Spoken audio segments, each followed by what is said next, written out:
Hey everybody, it's Blair with the Badass Records podcast, welcoming you in for another episode, and I'm thrilled to share with you that this week's guest is none other than Kimberly Newsome, aka Kimology.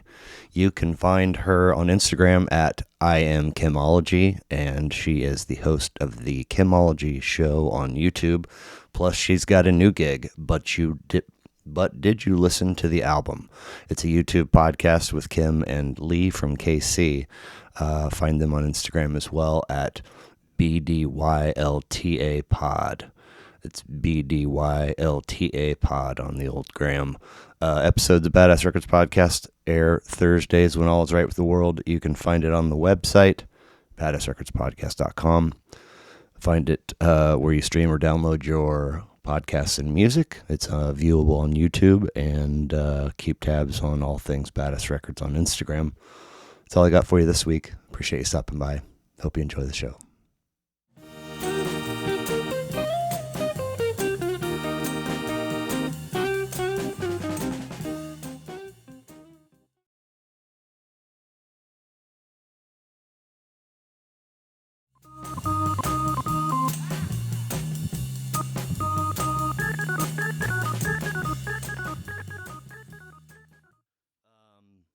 I think this will be episode 194 of Badass Records podcast. Nice. And you will have to decide, do you want to be the last above the first couch row? Do you want to squeeze in above the picture? Are we starting a new column entirely? So, something to think about when we're done. Kimology. Yes. Kimberly Newsome, very nice to meet you. Yes, nice to meet you too. Thank you for being here. So I am Kimology on Instagram. Yes. We were just talking about it, building a brand, setting you apart. Mm-hmm. How'd you land on it? With the name, I am Kimology? Okay, so I actually had an audio podcast that I started back in, I want to say, 2017, okay. 18. Wow. And it started with my friend Zach Hinton. It was called Sicker Than Your Average podcast. Okay. Right.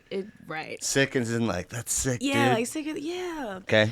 And so we did that for a few months, and then he ended up moving. Let me pause real quick. Yes. Sorry, I forgot to gauge temperature. Yes. The heat is on and that is on. Should I turn that off? Is it too warm in here? For now, I'm okay. Say if that changes, I will. please. Sorry. I start feeling like a rotisserie chicken. I will let you know. Kimology. Yes, I had Podcast Sicker Than Your Average with my friend Zach Hinton. Okay.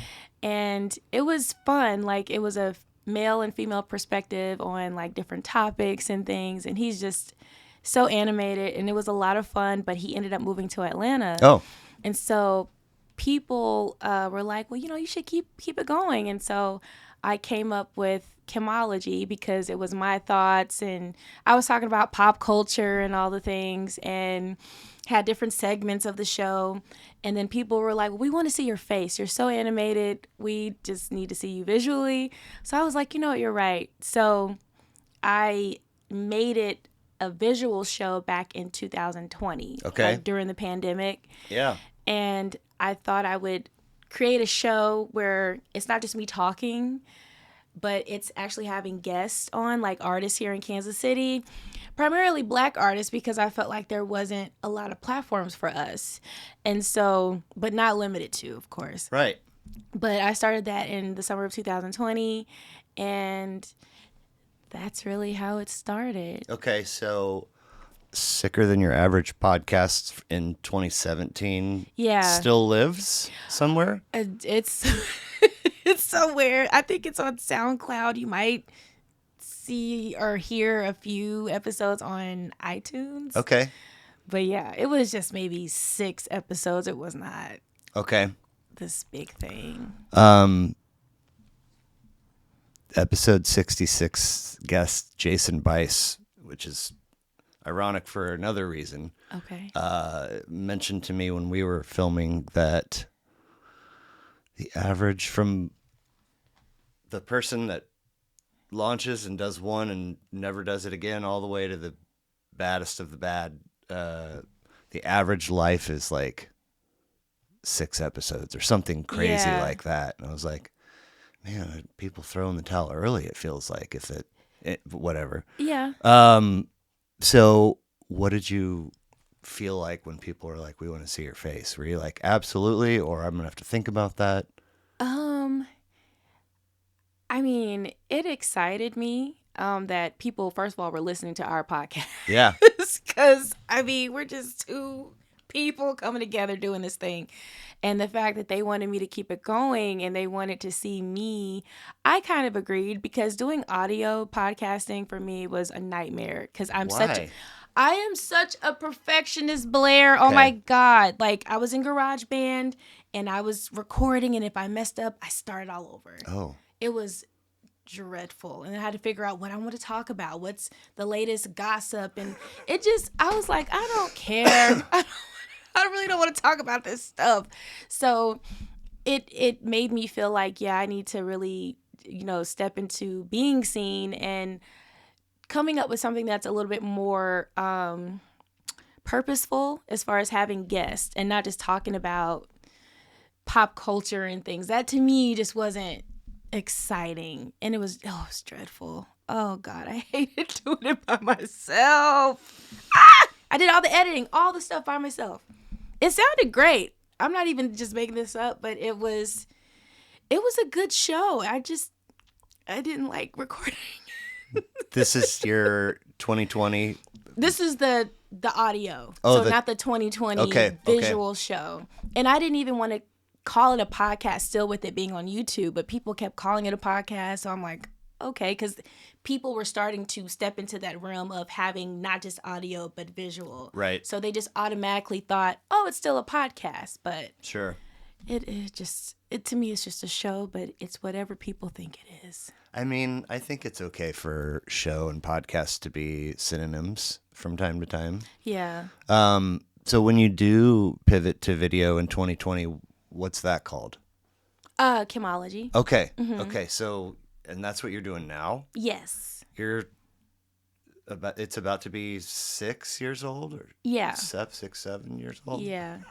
Yeah. Wow. I know. Okay. So I am Kimology on Instagram, the YouTube channel, model, singer, playwright, filmmaker. And then the gig that's on YouTube right now is the Kimology Show. Yes. Right? Okay. So I love the name. Thank you. It's funny because I think ology means the study of, right? Yeah. So it's the study of Kim, but one of your driving things is to have folks and talk to them. Absolutely. Right? Yeah. Same. I was at a point where I was consuming way too many podcasts per week and watching them all. Mm-hmm. Just on my phone while doing other stuff. I can't really maintain sanity if I'm just going to sit and watch something and do nothing. Yeah. Which is weird because, that's American evening life for decades. Yeah. It's like coming home and just sitting on the couch and watching TV, and it's like... Yeah. Anyway. So tell me about these titles or labels in your bio. Playwright. Yeah. So earlier in 2020, I did a stage play called Love Is Not a Feeling, It's a Choice. I hate that name, by the way. Oh, God. It was just... I was just trying to decide how I felt about it when you said that. I'm like, let's just do a whole sentence. I really hate that it was like that. But I'm just going to call it Love Is. Okay. And so it was just a stage play about a relationship and navigating through it, the ups and downs and things. And that was my first time ever doing that. And is this a script then? Yeah. Where it would be like Kim, yes, come over here, next person. Yes, and Jesus. Then lines where so-and-so comes in the room and gets a banana or whatever. Yes. And I did that at the Gym Theater. It was January 25th of 2020. One time? Just one time. Blair, my How were God. your nerves going into that? Oh my God. I lost weight. I was stressed. It's like, it, it was like riding a bike because once I started writing the script, there were some things that I wrote about that I had experienced. So it was pretty easy, just, basing it off my experience. Flow? Yeah. Okay. But the execution, getting the right actors, there was 4 actors in the whole play. And then rehearsals. And then I'm singing outside of all of that. So I'm gigging, I'm going to church, I have to sing at church, and I have so much going on. But it was a lot. And people wanted me to do it again, but oh man, it was gruesome as far as like preparation because I never done that before. But it was fun, and I did have a moment while the play was going forward. I was not in the audience. I was on the side of the stage the whole time, where I was like, wow, I really did this. This is really cool. I love that. Yeah. Congratulations. Thank you. So it shows January 25th, 2020. Yeah. When was it conceived? Like, when did we do it? Idea, Oh, writing, God. and then all of a sudden, I mean, I can't even imagine outreaching, fundraising, like finding a space. Yeah. I'm having a mild panic attack trying to. I definitely had anxiety. I started putting things together, putting the script together, I would say sometime in August or September of 2019. Okay. Yeah. Okay, so a year and change to get it. Yeah. Okay. And it's interesting that you mention you're writing about experience and so you can kind of get the juices going. Mm-hmm.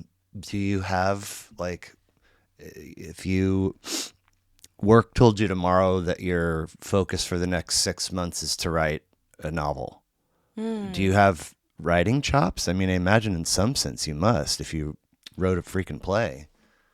I feel like I could do that. Okay. I feel like there would still be some anxiety. Oh my gosh. Yes, for sure. It's like, what do I put in it? What do I not say and all that? But I feel like I feel like I could do that. Okay. Yeah. So I actually, and not to even cut you off. no, go. Please feel free to. I'll talk the shit out of this room if you don't cut me off. I definitely, and this is my first time even really saying it out loud in this space, but I was adopted when Okay. I was about a month old. Okay. And so I wanted to write a series about that and how my parents' thought process might have been and things like that, and kind of showing my life, kind of not seriously based on my life, but loosely based. And I just felt like creating a series. You're vulnerable, but you're not naked at school vulnerable. There it is. Okay. I don't want Okay. to be. I'll show you a shoulder. Right. Hey. A little all right. toe. Yes. No, you're not going to see my soul. Are you kidding? No. So I thought about that. So I made mention of that as far as like writing. That would definitely be something that I would do next. Okay. Yeah. Outside of writing this script for this play, have you put your butt in the chair for other projects? I made a movie. It's a short film. It's called Good Intentions. It's on YouTube. Really? I made it months after the stage play. Okay. It's silent, so they're not speaking. Okay. But it's more of, the imagery and just their body language and putting together the story like that. And that was fun. I shot that on my iPhone, so it wasn't this big production. I think we were shut down Okay. for COVID and whatever. And so I was like, let me just do something cool. And I did it, and I got some good feedback on it. But yeah, it's just that film. Did you acquire this iPhone in addition to your phone for the purposes? It's just my phone. That's it. What's the runtime? I think it was like 15 minutes. Okay. Yeah. Okay. Wow, that's super cool. Thank you. So the Gym Theater is where? 18th and Vine. Okay. Jazz District. Oh yeah. Now, did you have to raise funds? I had some connections, and we were able to. I'm trying to be careful about what I'm saying. Fair. Because Tell me it's none of my business. Also, no. Just the premise for the stage play and why I did it. It was to help this nonprofit organization get in motion. And the reason I hate that I did that for what? that particular person. Yeah, I did. Oh. So yeah, but other than that, the stage play was great. I'm very proud of myself for what I did. I wish that I had just did it for myself and not to help that person, because that person is terrible. Okay. So.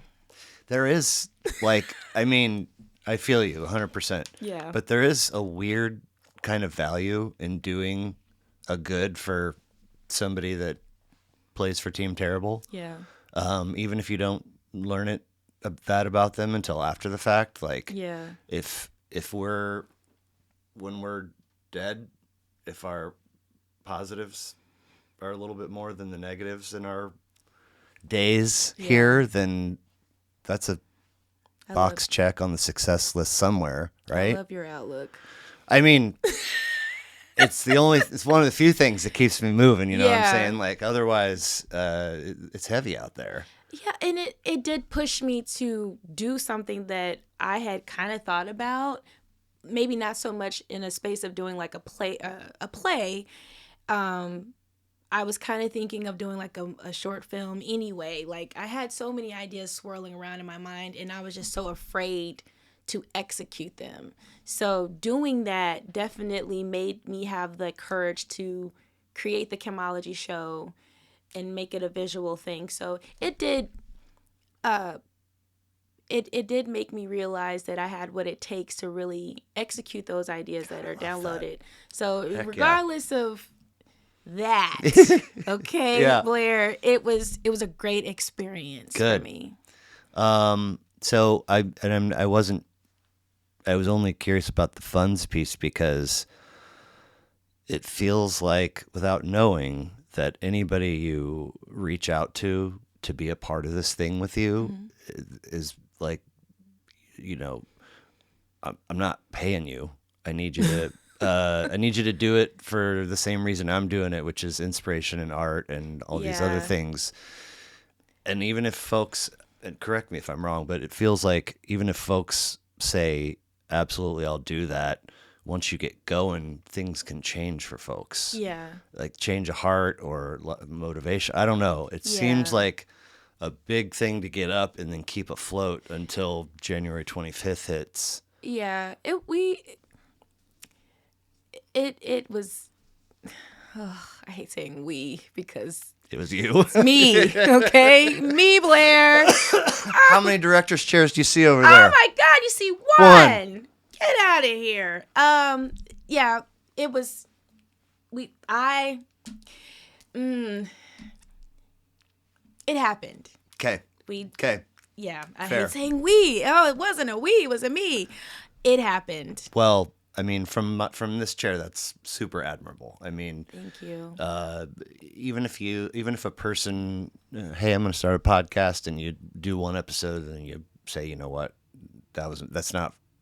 I don't want to keep doing that. It's not for me. Congratulations on doing the one, right? I mean, it's not nothing. Yeah. Anyway. Yeah. So all that's going on, and you're gigging, singing, and you've got singer as one of your deals. Yeah. How far back does that go? Oh gosh. Well, I was that kid that loved music since a young age. My parents were not singers. I will say my biological father, when they give you like your adoption info and things, not so much as your parents' names, but more so like describing who they are. It described my dad as very smiley, and he loved to sing. Okay. And he was in radio. Oh, wow. So, Well, who's giving you this paperwork? so I went through a private adoption. So the social worker, I think that's the right term, the person that was working with my parents that adopted me, she was able to get information from my biological parents, more so my biological mother, of why she put me up for adoption. So this is you. Yeah. Hey, I want to know the scoop, and you reach out to. Well, no. Oh. It's just the documentation from when I was a baby. Like, That's just around? yeah, it's just in a folder, and you open it when you're 18, and it gives you like the health information, like if they had sickle cell and all that. And Is that the standard? yeah. I thought the typical story in my mind goes at age 18 you can reach out and start the process. You can. But you could, it could also just be in a filing cabinet in your home. It could. So the papers don't say their names, so it just gives you a description of like health and what their personality is like. That's it. But because I went through a private adoption and it actually does not exist, it was in Kansas. Okay. There are ways to, of course, reach out to them and figure out who they are and whatnot. So, where was I going with this? Singing. Yeah. So my dad. Right. They said Smiley, he was a singer. Smiley. Yeah. So that was cool. But my parents that adopted me, they definitely introduced me at a young age to different genres of music, from classical, reggae, rap, R&B. And, growing up in the 90s, that was you had a cornucopia of sounds. And so I loved singing in elementary school for the programs. I loved being involved in choir in high school.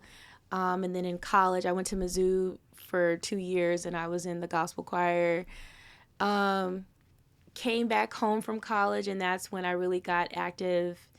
I was already active in church, singing in the choir, the youth choir, but when I came home, I was on the praise and worship team. And then outside of church, I began to sing for Lee Langston. He's a singer here.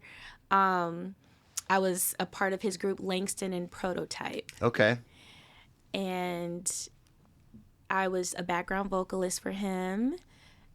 And that lasted for about 3 years. It was me and Errol Dixon, who was like the tenor voice of, between the two of us.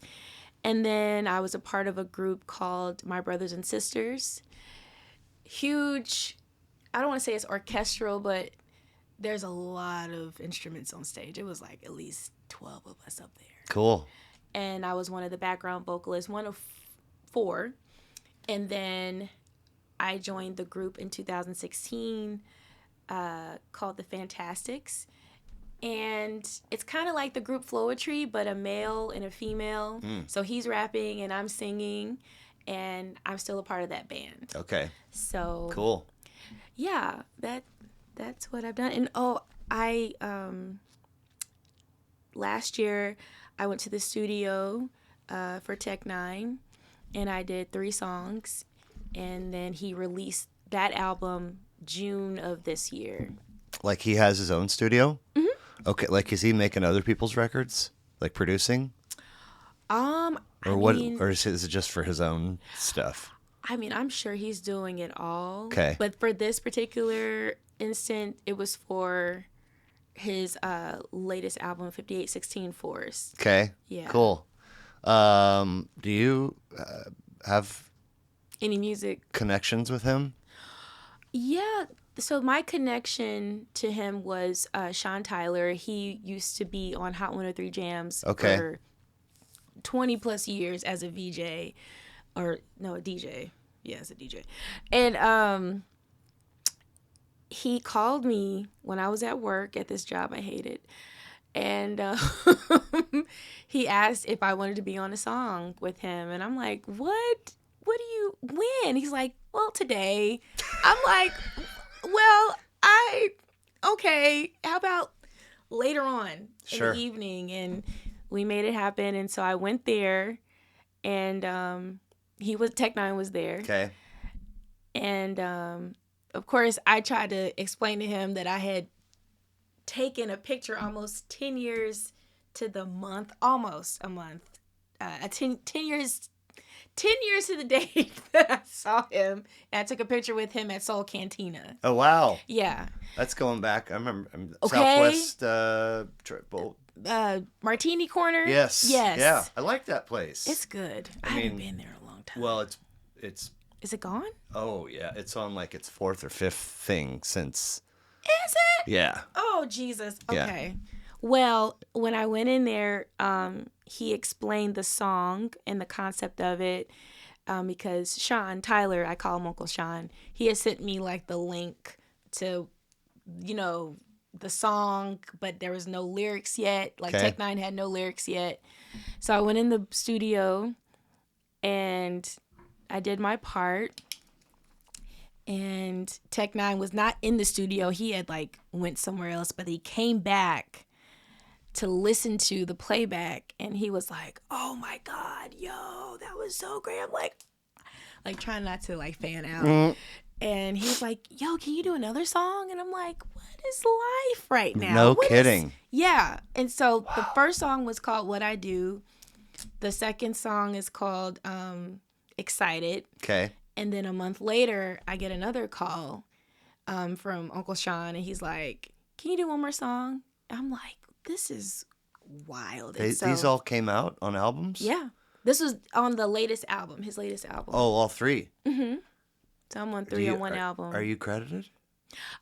Yes. Okay. I'm not in the song, how it's like Rock With You by Michael Jackson and da-da-da. I'm in the, like, if you go to, like, the song credits, I'm in that part. That's what I mean. Oh, okay, yeah. Oh, okay, yeah. Because sometimes people just don't, and it's like, dude, why didn't you... How hard would that have been to put the person's... Yeah. Anyway, well, so do you have TikTok? I do. Okay.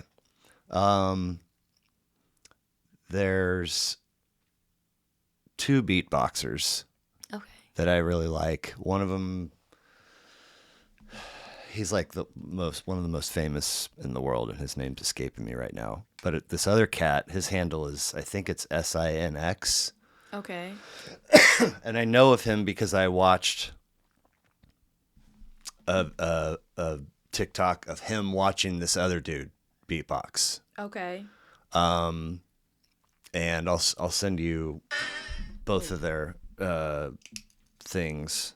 And he's just freaking lovely. Really? I mean, I just love him, and it's one of those. Who knows what's happening with algorithms and stuff? But it's like he's part of my thing, and then he vanishes for 3 weeks, and then all of a sudden he's back in. I'm like, "Hey, where you been, man?" Damn. Right. But I think because I like his stuff, that this other TikTok, which I'll also send to you, hit my feed last night, and it's a dude who's just singing a verse. It's like a verse that has line, and then that line is repeated, but it's just a teeny bit different. And then there's like 3, 4, 5, 6 lines per verse that are all very similar, but they change a little bit. Okay. And this TikTok is got like, 8 or 9 vocal parts listed. Like it's like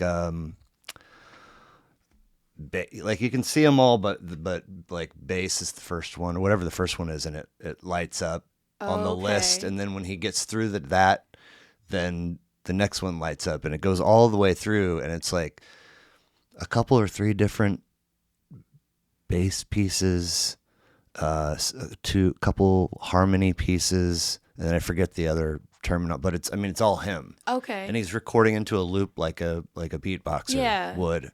Ooh, I like that. Oh my God, so beautiful. Really? I was like, and it's just a white dude's face with a beard on the screen. I'm like, and I can see how slow it's. I was like, I'm not staying for this whole thing. And then it gets all the way, and I'm like, that was so good. Yeah, I stayed. Yeah. But I asked about Tech N9ne because my guest from episode 168, Marcus Rattler. Okay. He does 100 different things. He's in a band. Um, God, their name's escaping me. But he drums. He does percussion gigs. He's in a band. But he also plays pan, Okay. like the high pitched steel Oh, bottom of an oil drum yes. kind of thing Oh, with the wands. I love that. Yeah. And he I swear he is he records content every day Oh and he gosh. numbers them. Like it's like right now he's on like day 568 or something like Oh that. gosh. He's counting how many days until he can collab with Tech N9ne. Oh my God. Are you kidding Yeah, me? no. Is he tagging Tech N9ne? He used to put the Tech N9ne hashtag.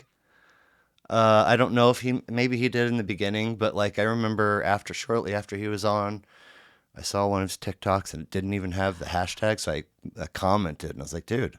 Yeah. He's like, oh, good call. I mean, I think it's I know it's a genuine wish and desire, but it's also there's a lot of vulnerability in Yeah. doing so. But That that's what he is. told. I mean, you go back to his episode. That's why he's counting the days. And Oh I my had gosh. I had a model on not too long after his episode who had some kind of interaction with a Tech N9ne adjacent person like that day. Yeah. And I was like, "Will you?" And I messaged her after we were done. Just hey, reminder if you can send a message to somebody, maybe it gets. I don't think she ever did, but. Yeah. Anyway, if you ever hear from Uncle Sean again, you want to say, by the way, there's a dude Yes. who would love. Blair. Yes. Okay. The name alone, Blair. He needs to be on the show. His No, name is no, no. Blair. For Marcus. Oh.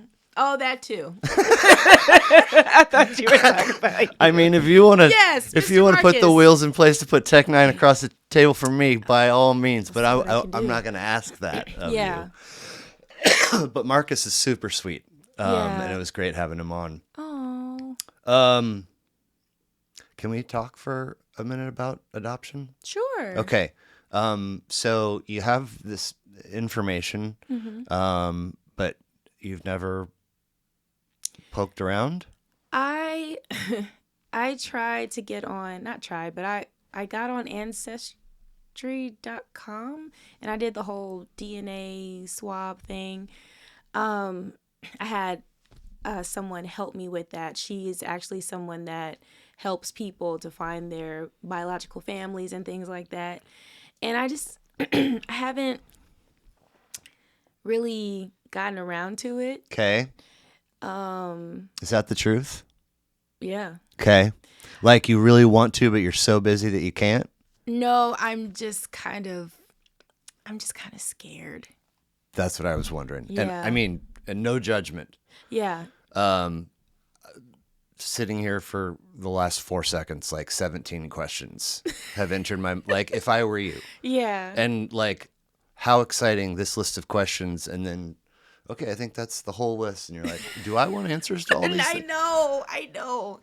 It's scary because I lost my mother when I was 12. Not my biological mom, but my mom that adopted me. Okay. And so my dad is still alive. Okay. But I don't know if my biological parents are still alive.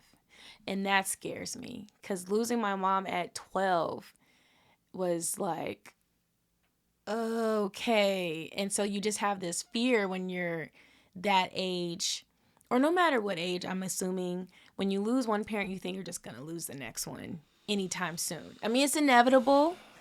It happens, but I had to learn that so early on in my life that I'm so curious to meet my parents, but I am terrified. And I have a brother and a sister.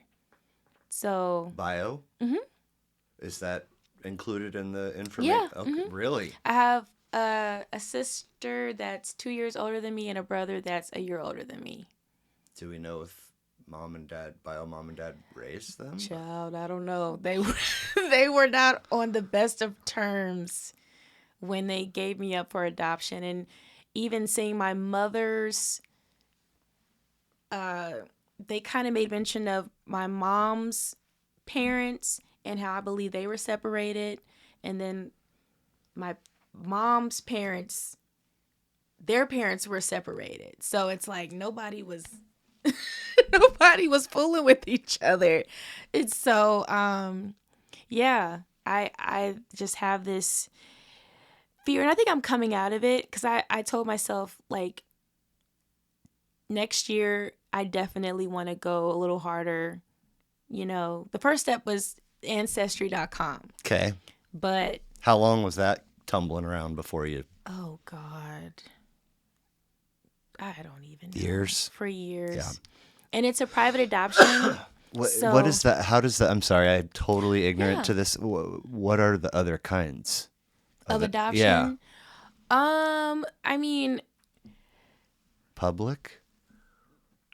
Yeah, I don't know if it's called public, right. But private basically is where my parents that adopted me don't know my biological parents' names. Oh, gotcha. Yeah, okay. It's like my biological, if I can say the word, Jesus, my biological mom has the social worker as the liaison, and the social worker knows my parents that are about to adopt me, but they don't know. The parents don't know the names. They don't know. Wow. And that stinks. Do you know ages of brother and sister? So my brother would be 39. My sister would be 40. Okay. Right now. Okay. My parents were both, my mom was 21 and my dad was 20 when they gave me up for adoption. Sure. I mean, is there solace in knowing that you're the youngest? Like, if they would have given you and then kept having kids, like, after that, like, then, okay, now we have a subset of questions. Yeah. I mean, I understood her reasoning for wanting to, put me up for adoption. She said that she wanted me to have a better life, because if she had kept me, she would have been on standstill with her life. I know she was in community college. Yeah, that's freaking young. Yeah. So, and then her and my dad, of course, they were not seeing eye to eye. And I don't know the depth of that. Right. But, So, Saturday, Friday, a bunch of my family and I went to Republic, just outside of Springfield, for a funeral for my aunt. And I rode down solo because I left later in the day, but I have 3 younger sisters, the oldest of which rode back with me. Okay. And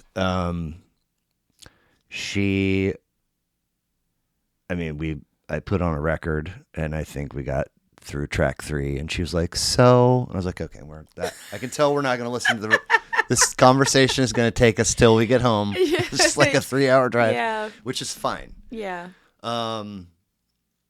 So the other 2 younger sisters are half sisters. Mm-hmm. My sister and I's father died in 2002. Okay. So I was not 12. Yeah. I was 27. Yeah. And it fucked me up. Pardon my language. So 12 I couldn't even begin. Yeah. And our mom is in a community living facility, with like her physical and mental health are not what they once were. And so, and like, I'm not even kidding, 99.9% of the responsibility of getting her, and this is her second spot, from her home to the place she was to the place she is now, has fallen on my sister's shoulders. It's a real mixed bag. I tried a few times early to say, like, I'll make room on my plate so that it's not all on yours, and that's the way it went. Yeah. She doesn't have kids, so it's a little different. Yeah. Also, when I left home after high school, like, it was a huge, for my mom because I was not amazing as a high schooler. Yes. So then they got to like have a really quality relationship build and relationship exist. Right. But anyway, she was like, when people ask me about your relationship with mom, what am I supposed to tell them? And I was like, God damn, okay. So we, after I dropped her off, I made a bullet points list in my notes app. Okay. To remember what we hadn't covered yet. Yeah. Because there's a lot. Yeah. But one of those things is out of 4 grandparents, 1 was loving and nurturing. The other 3 just weren't, and that doesn't mean they were bad people. Yeah. But so my folks, high school, college, married kids, like they followed that baby boomer or whatever, and never should have married. I mean, it was they were just from Jump Street, and it's so crazy to get.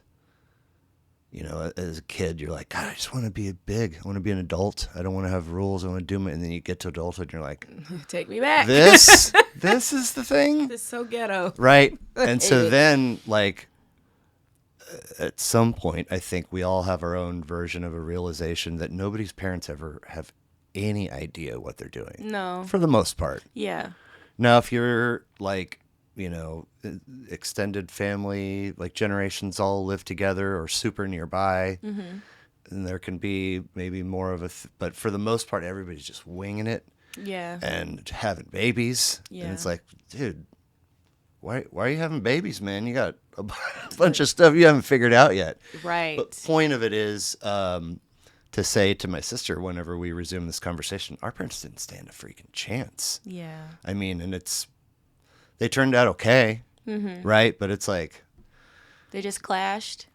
Well, yeah, I mean, they had stuff. They brought stuff to this relationship and then married. And, like, stuff doesn't erase... Or marriage doesn't erase your stuff. No. So... Oof. Anyway, That's a word. That is a word for today. Yeah. That is not going to erase anything. No. And to bring it brings me back to the title of the full title of your play, which is... Oh, God. Love is not a feeling, it's a choice. I think a lot of people have for whatever reason, in their head that it's the other way around. But you're accurate. Really? Yes. I think it ties in. Like, I feel like if you feel very strongly about that person, you're choosing them automatically. Yeah. Okay. Yeah. I didn't like the title at first. Well, the other person helped me with that. I mean, but when I heard you say it, young person, Kim, I love you. And that should be all that matters. And it's like, well, you're trying to put words around something that you're feeling, and you've learned that that's the thing to say. But that doesn't mean that, I'm going to wake up every day for the duration of our relationship and express support and how can it, service, if you will. I think there's the Christ or religion, like the ultimate thing, in my opinion, no matter which religion hat you wear, is serving others before yourself, which is super freaking hard to do. Yeah. Right. So we think like, oh, love, and it's like, no, that's a full-time job. Yeah. It's not What's the follow through? Yeah, exactly. Yeah. So anyway, that's good. You're preaching on here, Blair. I like it. Oh, it's deep. That's good stuff, sir. You've got model on there. Well, I like to just look nice. Okay. I've done a few things for like boutiques, like Onyx, Black Onyx Apparel, as their ambassador. Okay. So I'll just wear their clothes so that people will be like, "Oh, that's cute." Where do I get it? So I've done a few of those things, but that's really it. Model, sure, yeah. Well, I'll tell you, I've had some repeat folks on here, so take away 10. So let's say 180 people I've done a couple. I've gone to a couple people. So Okay. I've sat down with about 180 people. Yes. Right. Many of which are complete strangers when I open the front door. Never have I opened the door and looked at somebody's outfit and gone, really, the same old jeans and zip-up hoodie? Cool. It's okay. Listen, because you look so good. Thank I mean, you. and then this, what? My friend Matthew, he started off as a coworker. Okay. And we're best buds now. And Nice. so he gave me this, like these Wonder Woman thingies. And then I thrifted this in California.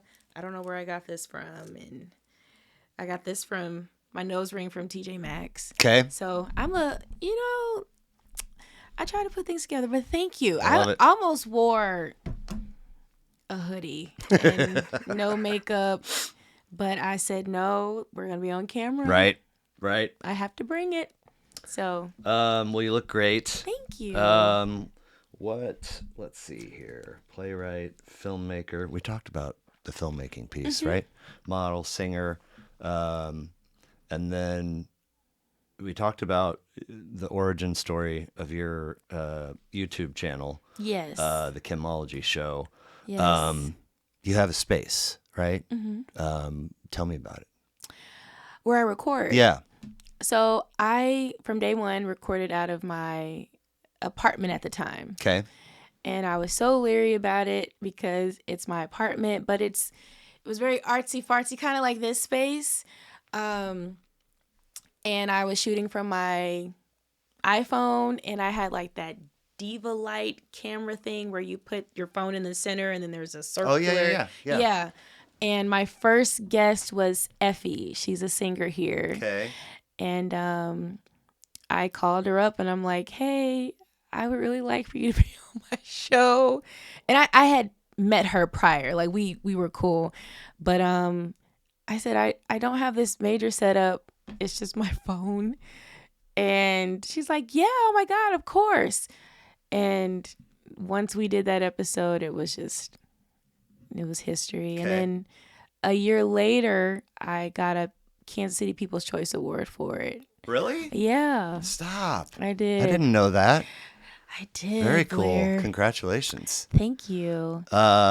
So you recorded for a year out of your apartment? For a year. I was pretty consistent for a year. I just told myself, what started for me was basically the Kansas City People's Choice Awards at that time had only been around for like a year or two. Okay.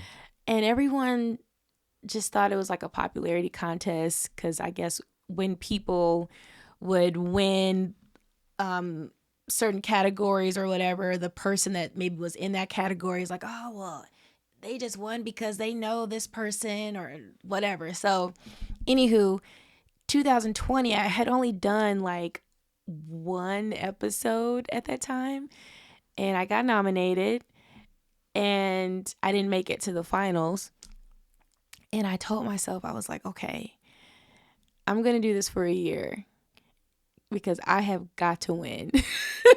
I am going to win. Seriously. I swear, I was like, oh, I don't like to lose. I don't. If we're playing Taboo, Blair. I mean, am I hearing a challenge? I mean, all right, where's the cards? I mean, catchphrase, I don't think anybody could take me down, honestly. Like, really? You better be on my team, is what I'm saying. Okay. Yeah, I told myself, and it wasn't just about winning, but it was like more so, like you said kind of earlier in the podcast, like the average amount of episodes people have are just 6. So I'm like, well, I want to do it because I want to create this space for artists because, I grew up with Arsenio Hall's show and, Oprah, yeah, woo, woo, woo, woo, I can't do it. All these shows growing up in the 90s that I love, like 106 in Park, Video Soul, all these different shows, right? And I wanted to kind of imitate that. And so it wasn't just about winning, it was creating a space for artistry and, just making a promise to myself that, okay, put your mind to this, be consistent with this. And the following year, I would say in February, I got an award from the sorority Delta Sigma Theta for the Women of Courage Award. Cool. And then later on that year, I got the Best Podcast Award for the pitch. No, sorry. For People's Choice. Okay, gotcha. Yeah. So cool. Yeah, that was great. After a year of recording episodes in your apartment, did you move to a different? I moved into my house in 2021. Okay. And I started recording out of there, which was perfect because it was newly renovated. My dad owns properties. Okay. And so he helped me to get that renovated. And so I just was trying to figure out which room. I had 3 bedrooms. So I was like, well, should I do it in the living room? Should I do it? I wanted my house to be all purpose. And so I shoot out of my living room. And I first did it in my bedroom, which kind of worked, but I had to do like this, like the side-to-side profile. So it's not like seeing us in one frame. It was like 2 different frames. Oh, yeah. I didn't like that. Sure. So what you probably have seen now is just you see different shots, but you can see us both on the couch at the same time. And I feel like that really works for me. So I have, for a couple of years now, really wanted to incorporate a third camera. Okay. Because the way this works is that I'm cutting from me to you and back and forth for the whole thing. I would love to have a third that gets both of us. Yeah. But I just haven't, at some point I was like, there's no more money and no more energy, new energy that can go into it is seriously and it would have to be, where did I decide? I think it would have to be mounted up there or maybe even by this pole. I was going to say, over on this side. To catch both of us at the same time. And it would work. Or even maybe right here. I don't think so. No? No. Okay, just joking. It's bad idea. I mean, I've definitely walked around with cameras on short collapsed stands or whatever and tried to gauge. But, it's really hard to put one of these out. Mm-hmm. To do the video piece, I consume the whole conversation. Yes. Right? And I'm manually cutting back and forth. And getting that done is wow, it's, God, we're close. And it's not really. Yeah. We still have 7 other pieces that are not nothing. And so then when it's finally up, it's I am so tired of the Kimology episode. I'm immediately pull the next one into the queue. No, seriously. And so maybe one day, but because you edit. See, I have a videographer. I finally got a videographer once I moved into my house. Okay. I did do an episode or 2 with my phone and it still worked, but I found a great videographer. His name is Darren Kobe. He goes by Alpone. Hi, Darren. He's wonderful. Was saying, so what he does is that he has 2 cameras set up, and so that it can go back and forth, and then he sends me the raw footage. He'll put the filter, do whatever he has to do visually, but I edit the actual episode, all my episodes by myself. Okay. So when you start in your apartment, and you get that first one done, did you stick to exactly how, or did you change things? Did you adapt? No, You stayed with day one's formula. I stayed with that. Okay. And then when you moved to the new place, were you like, it's got to be exactly... Or you said it was the bedroom with the top thing? Yeah, we had like just 2 chairs. Whereas at my apartment, it was just like 2 stools and we were literally right next to each other. So it was like, boom, like I could touch their shoulder. Yeah. But I wanted it like that because I wanted a tight shot. I didn't want it to be, the whole room. But when I moved to my house, when I did the bedroom shot, I didn't like it. I didn't like how it looked. It was in front of a window. It's not video friendly, like to have this crew in there and the gotcha. setup. Yeah. It's cramped. So the couch was a lot more comfortable. We could have space with each other, and the fact that he had 2 cameras set up to get our faces or whatever, instead of just doing the straight on frontal, it works. Okay.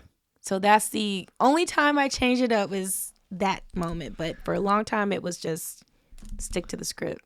So it's 6 years old, the podcast. How often are you dropping?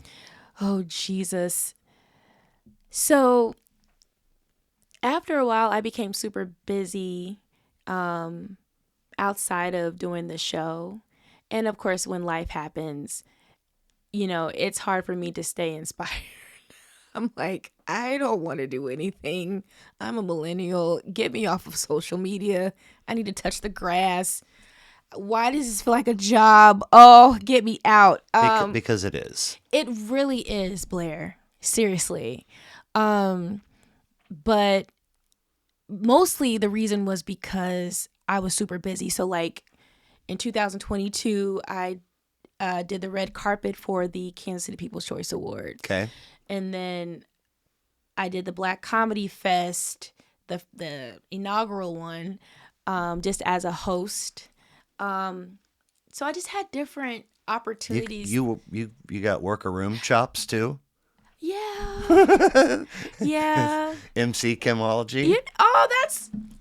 I like that. Take it. I like that. So I was busy just doing really cool stuff. I was a part of a show called Brunch with Quez and Friends, where it was like this live talk show at Soiree. It's no longer there. It was on 18th and Vine. So I was just doing different things since, especially after winning, I was just everywhere. So doing the Kimology Show wasn't a consistent thing as it was in 2021, 2020. But I've picked up a little bit of steam. So like last year, I think I did like 4 episodes. Okay. This year, I've done about 4 as well. Okay. So it's very spread out. Yeah. You got a bunch of other stuff going on. I do. Nonetheless, for every episode, you're having somebody in your home. Yes. Have you known all of them so far? Yes. Okay. You haven't dove into the deep end of strangers coming over? Blair, I gotta know you. And I do it during the day. Right. And I have my videographer there. And he will protect us. I'll just say that. Sure. Sure. We're not just vulnerable. Right. So yeah. And I typically like to record on Sundays. Okay. Interesting. So yeah, I've had never even considered only considered what it must be like to have somebody reach out to you and be like, come do my podcast in my home. Like, well, okay, thanks. Jeffrey Dahmer. Yeah, exactly. And then one day, open the door, come down the steps, getting beverages, there's the bathroom, blah, blah, blah. And I was like, I really wish this person wasn't in my home right now. Oh, God. And I was like, I didn't know. I never in a million years expected that I would feel that way.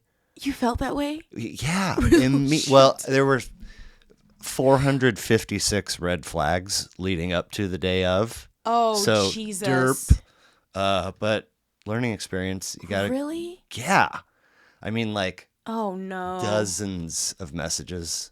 Dozens. And almost always mentioning beers. Having beers while we do it. I'm like, I'm not having. What? I'm hungry and tired and busy when we say action. And then when we're done, I'm only tireder and hungrier, and I have stuff to do before I can go to bed. Yeah. I'm not going to sit here and... But, I mean, if you want to, that's fine. Yeah. But it's not going to be like bro-y, cheersy kind of... No. This is not Tanner's. No. What are we doing? This is not Power and Light. I said this a million times. It's tough. It's impossible to avoid repetition doing this. Yeah. I mean, it's anyway. It's okay. So the dude, I open the door and he comes in, and he says, "I hope it's okay that I'm 3 beers deep." It was my Are you kidding me? It was my therapy day, and I was like, "Pause. Why are we getting wasted on therapy day? Don't we want to remember the things that we are paying somebody to teach us about ourselves?" Because it's not cheap. But also, if I were 3 beers deep, I would be on the floor. Right. What are we doing? How'd you get here? Did he drive? Please tell me he Ubered. Jesus. So, day of, I said, here's the address and here are the things you need to know. Anytime after 6. And at 10 till, I get a message that says, "We're here." I'm like, first of all, don't be fucking early. Like, I'm not ready. That's why I said. And second of all, what do you mean we? Oh, right. Wife drove him. Oh, okay. Went to a nearby bar and had beers herself, I think. Oh. And then picked. Hold on. No. And it was weird because when I opened the door, there wasn't a vehicle, and I was like, "Oh, all right." Anyway, he sent me 16 albums, so we're rolling at this pace with a lot of bathroom breaks, and all of a sudden, we're like halfway through his list, and he's just on his phone. No. I'm like, brother, I'm trying to have a thing with you right now. No. And finally I go, "What's going on?" And he goes, "My wife's here." So what does that mean? It's over? And I was like, okay. So why? And he's like, "Well, I mean, 90 minutes. And I was like, that would have been solid info to pass along to me. Yeah. So I said, okay, here's what we're going to do. I'm going to run through the second half of your list, and I'm going to hit you with an album title, and you're going to give me a one-liner, and we're going to move on. He's like, no. I can come back for part 2. No. Like, how are you going to make... This is not your show. Like, I'm booked really far out. I know. You probably weren't. I mean... Maybe you were. I was a little bit booked. Right, but not to do but for that conversation, part 2. I was booked through 2031. How are you going to...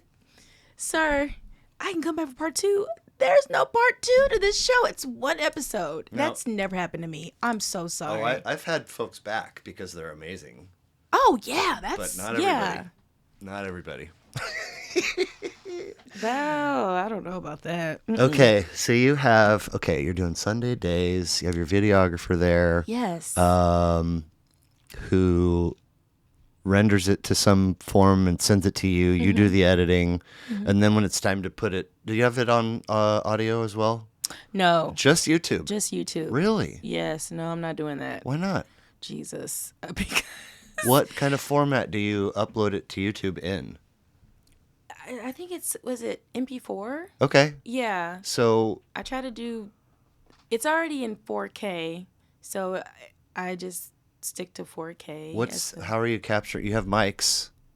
Yeah, there's mics over us. Okay. So you can't see them. So is your person taking the audio and the video and sending it all to you? Okay. It's all together. It's all. I mean, you could have it on the audio places with that much more work. I thought about it. I thought about like, hey, let me just turn all these episodes into audio one day. I really did think about that. There's ways to, first of all, and I'm not trying to tell you what to do, but you are cornering yourself audience-wise, because a lot of people are like, that's my drive time, gym time. Yeah. Like, watching is a different kind of commitment. Yeah. Which I think you should do, especially considering your audio audience said they wanted to see your face. Yeah. But it would be easy, and you could monetize. I really thought about doing that, Blair. I feel like, for me though, I'm definitely a podcast watching woman. I watch Here's the Thing with Kev on Stage. I watch R&B Money podcast with Tank and Jay Valentine. I discovered a new one that discusses like different albums. God, I forgot their names, but they're musicians. And so I watch them faithfully, but sometimes I'm not watching them. I just play it. Like even in my car, I'll just play it and I'm not watching it. You're not even part of your targeted audience. But I'm saying, like, I feel like even though it's visual, people can still listen. And they don't have to necessarily just watch it. Yeah, there is But I see what you're saying. a thing about, this is going to sound so dumb. No. But if I put on a YouTube video in my car because I want to show my kids or somebody sends it to me or whatever, it's off because I'm connected to Bluetooth, right? Yes. So it's not going to match up. Yeah. And then also there is the thing, is YouTube still, like if you go somewhere else, it freezes, right? If you like somebody... Oh, mine doesn't. I think you have to have like premium. Okay. Yeah. Well, I don't think everybody has premium. But point being, it could be awkward if somebody wants to listen and it's only on YouTube. Okay.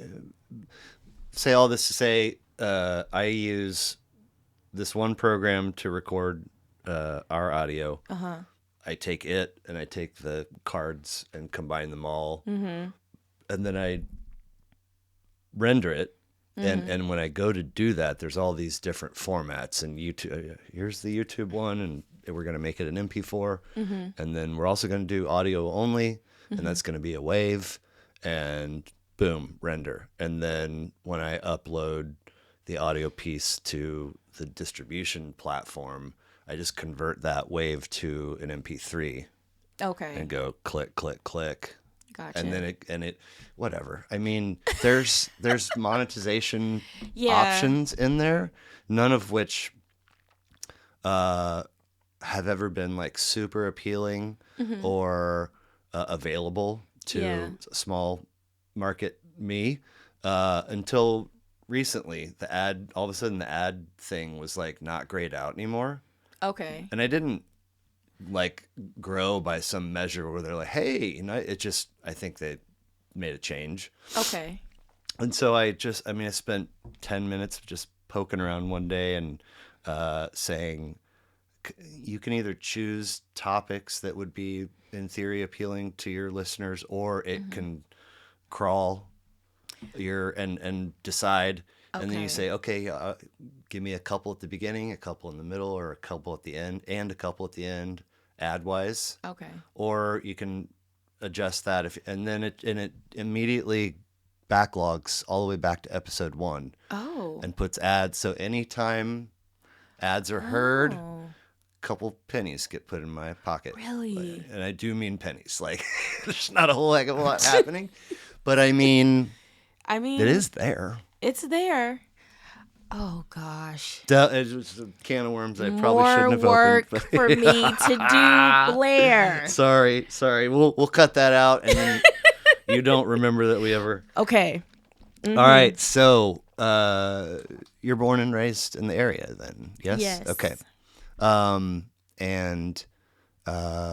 older bio brother, older bio sister. Did adoptive parents have other kids? Yes. Okay. I have a brother. He is 8 years older than me, and he has Down syndrome. Okay. Also adopted? No, Okay. This is a birth child. this is yeah. So he's nine when you come into the mix?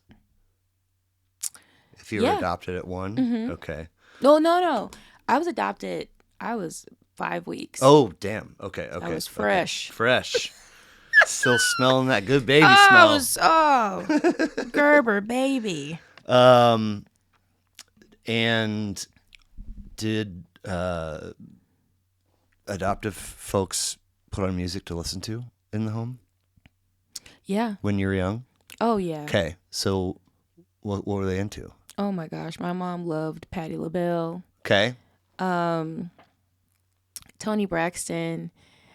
I mean, we had a whole stereo setup in the early 90s. So like it was one of those that if you lifted the top, you could play a vinyl, you could play a cassette tape.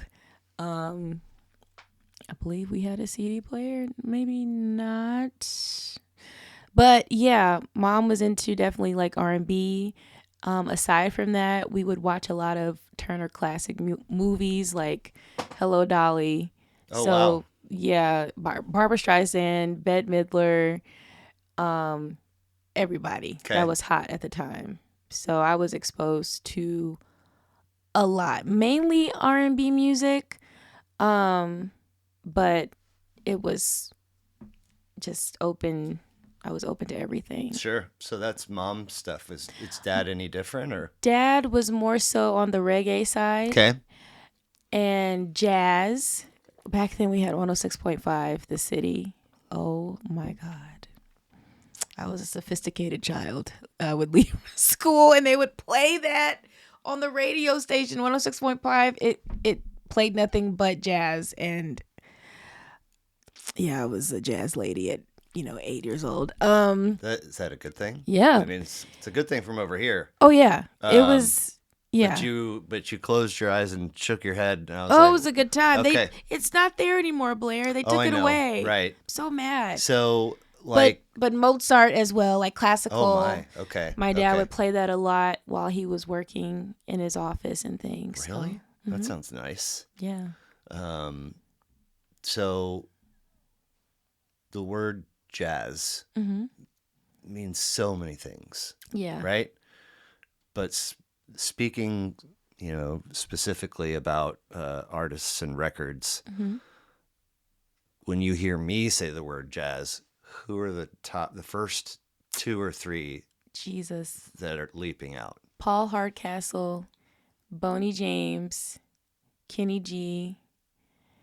Oh gosh, I forgot their name. That's a great list right there. Really? Yeah, I mean, I'm curious. I want to go listen to some Paul Hardcastle right now. I love jazz. I mean, and I think it's because I'm always around people and I'm always involved, be it singing or just going to events, that when I come home, that's all I listen to. Are you serious? Yeah. Oh, wow. I barely listen to music in the car anymore. At all. Because? I think it's just from just kind of winding down and re-energizing myself from being around a lot of people, because it's so many energies around and personalities and things. I mean, I still blast music in my car. It just depends. Like if it's the beginning of the day, sure. If I didn't have to do a lot of interaction with people, sure. But most times it's quiet in my car, but there's jazz being played at my house. Okay. All the time. Digitally? Yeah. Okay. Okay. I had a weird day today in that I had to be in Olathe early and then Lee Summit and then kind of Midtowny, and I didn't want to listen to anything. Yeah. Backing out of my driveway, and I swear that is like putting on wet underwear and your pants backwards and your shoes on the wrong feet. That's how like, what's wrong with me? Like, what's going on? I swear. Yeah. So I like back up and it was like just all the way down. And so I pretty much, I mean, sometimes I've got like, I try to listen to people's lists down here so that I'm somewhat present. Mm-hmm. If I'm in the car, it's a totally different animal, and I'm like making notes on my notes app at red lights, and have all kinds of feelings and emotions about every.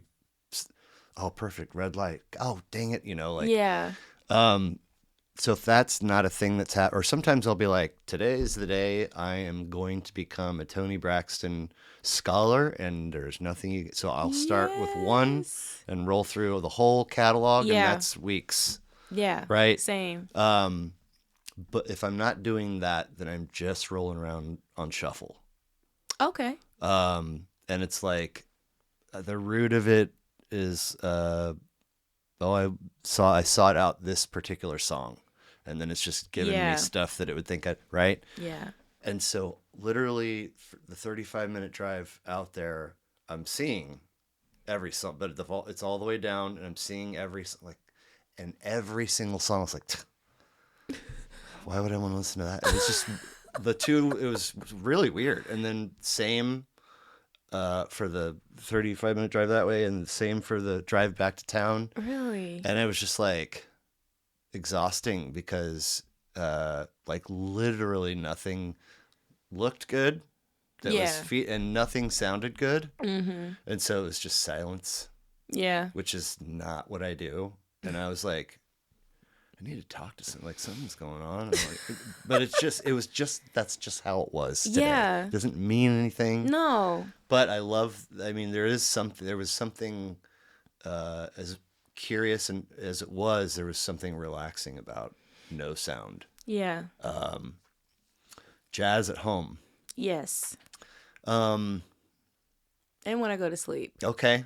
And then all through the night, or does it turn off? All through the night. Okay.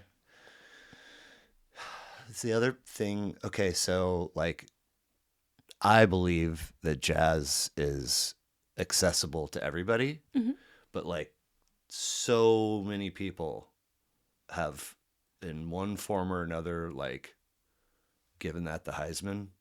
And I'm not a jazz person, and it's like, I don't know. There's folks that it doesn't mean anything if there aren't lyrics. There's folks, I think, that are afraid because jazz is like scholarly and you're a novice if you've never listened before, and it's real overwhelming because the catalog of jazz folks, I mean, I would need 7 lifetimes to listen to it all and remember things about artists. And I mean, I think there are people that hear jazz and say, it's just not for me. I mean, the audience could be so much bigger. Yeah. Right? Than it is. Or do you see that differently? I don't know. I didn't know that was a thing. I didn't. You've met people in your life that are have never listened to jazz or say I don't like jazz, correct? Not really. No? No. Okay. I don't know. I feel like I gravitate to jazz because that's what I grew up listening to, and that's just something. Even I know sometimes when we listen to stuff, just because we grew up listening to something that our parents were playing doesn't mean that we automatically like it. But I don't know. It was just, I don't know. I feel like I'm a different kind of person that just, I love all music. And so jazz is just something about it. The fact that there's no words, but to me the words are the melody. You know, you can hear something in the chorus. So I love jazz. I don't know. You ever? That's terrible that people are Well, like that. okay, so yeah, I mean, it's mostly white people we're talking about. So Really? well, yeah, That's surprising. think about. I actually don't think about. I'll just say that there are plenty of older white males in the world that still listen to the radio station that they listened to in high school. Okay. And that shit is their jam. It is the best. Blair, please. I mean, I'm not making it up. I've seen Yeah. it. And I think, they're for females, like if you're a child of the 90s or the 80s that grew up on pop, and pop is still your jam today, and that's what you want. And you don't want anything else. And also, there are people that just don't have music in their lives, which is weird to me. Like, I'm like, where are the bodies? Like, what else is Where are the absent bodies? from your life, like morals and manners? Where are the bodies is crazy work. Because where are they? Big John Patton. Do you know this cat? No. Really? No. Okay. If you take nothing else away from this, I would love for you to one day listen to Blue John by Big John Patton. I'm going to listen. Give me one moment. I'm going to add it to my Spotify. Yeah. So I would love to know what you think about that record. Okay. I'm picturing your home, and sadly it's dark at like 4:15 now. That's okay. We'll be fine. We're all gonna make it. And it's evening and dinner or whatever the thing is that happens in your home in the evening, but there's jazz on. Yeah. I want to schedule and to be future specified date. Okay. Where your home and your choice to kick off the evening's listening is Blue John. I will do that. And if you hate it, you got to say, that is not me. I just want honest, raw. Okay. Okay. I feel like I will. Just looking at the cover. I'm a big keys nerd. Okay. Organ. I mean, if you got chops on this, I mean that I'm in. Like, yeah. So. Ooh. Okay. Okay, so is there time for a restroom break? do it. Okay, action. So we were talking about stuff that mom and dad were into, music-wise, when you were a young person. Did you right now you listen to stuff digitally? Did you ever create a physical library of your own? Did you ever buy CDs, tapes, any vinyl? Oh yeah. More so I stole my mom's tapes. Well, I didn't steal them, but I would, take them upstairs to my room and play it on my cassette player or boombox rather. And then CDs, they of course started with my parents, like just asking for Christmas, like, can I have the Brandy CD? Can I have this, that, and the other? And honestly, there were probably Christmases where I didn't even ask for a CD. They just bought it because it was out. Okay. And they bought that for me and my brother. My brother definitely had way more CDs than I did. Oh, God. Just with our age difference. Yep. He had like the whole CD book and everything. And I started to have my own little CD book after a while. So my tangible music was more so CDs. Okay. That's where it really started. Do you remember your first? Oh, gosh. I want to say it was Brandy's self-titled album. Okay. Yeah. Did you see any live music as a young person? Do you have concert memories? I saw the closest thing to anything musical was seeing Dreamgirls when they came to Starlight. Okay. With Jennifer Holliday. I can't remember the other cast members that were there with her, but yeah, that was my first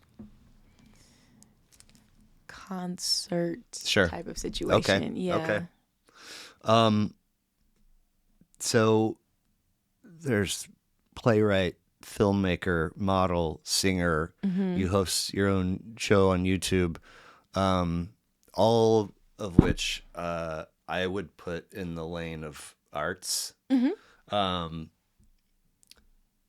was there like a light bulb moment where you're like, I think this might be the kind of person that I am or am becoming is in this lane? And if so, can you share it with me?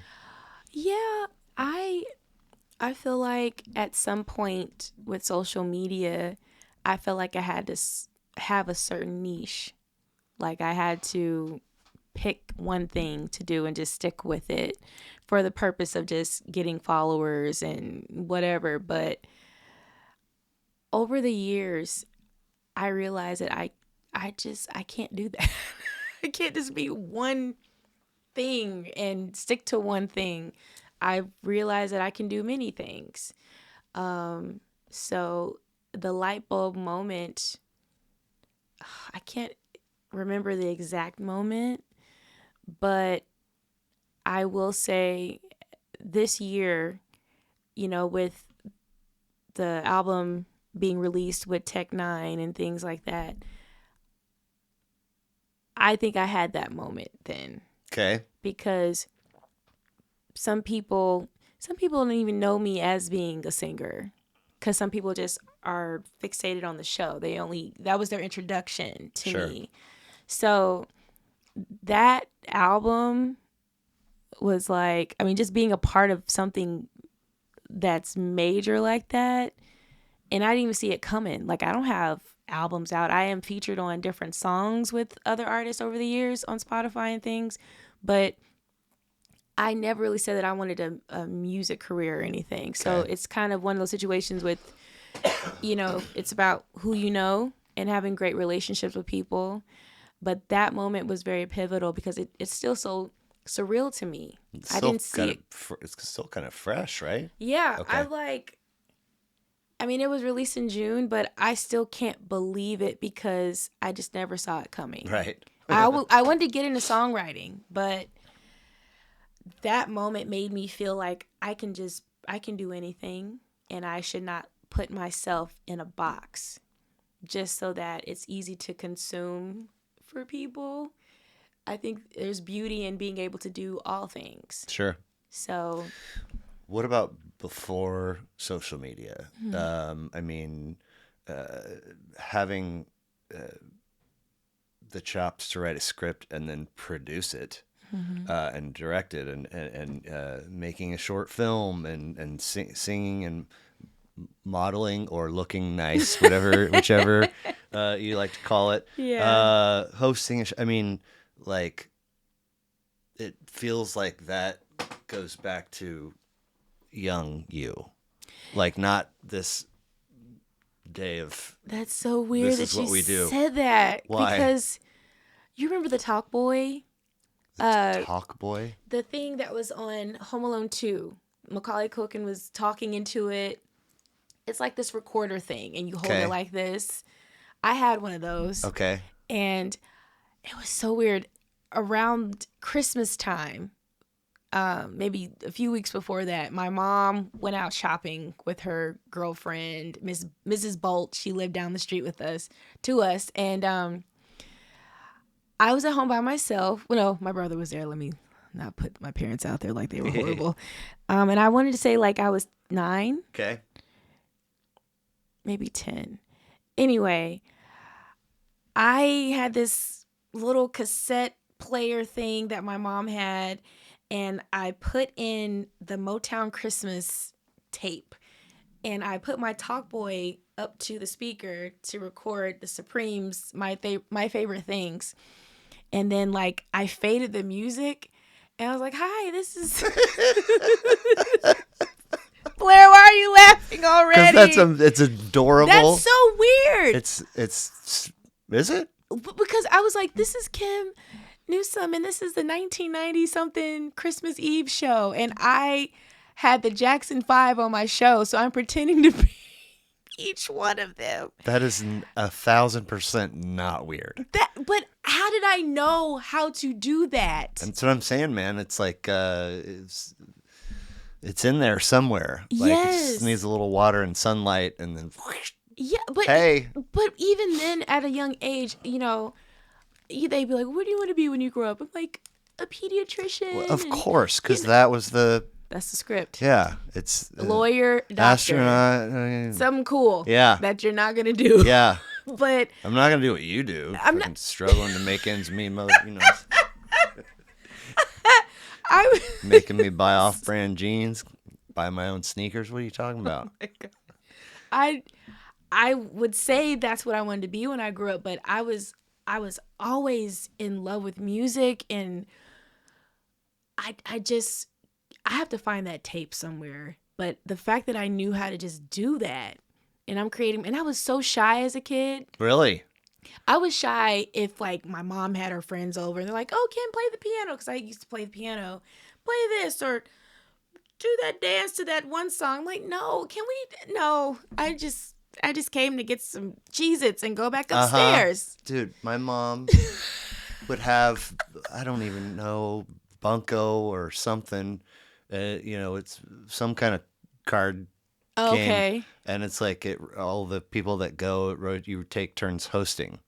And so there would be like good snacks. Yes. Out and, Yes. what do you, it's like, what? Can't we just buy these things on the reg? Like, why is it only, but so then you get yelled at if you're dipping into them before people show up. You gotta wait. But when people are there, you can go get yourself a handful and not get yelled at. But I used to, it wasn't like, I don't know. I've always kind of been able to do impressions. Oh, gosh. To whatever degree. Yes. Right?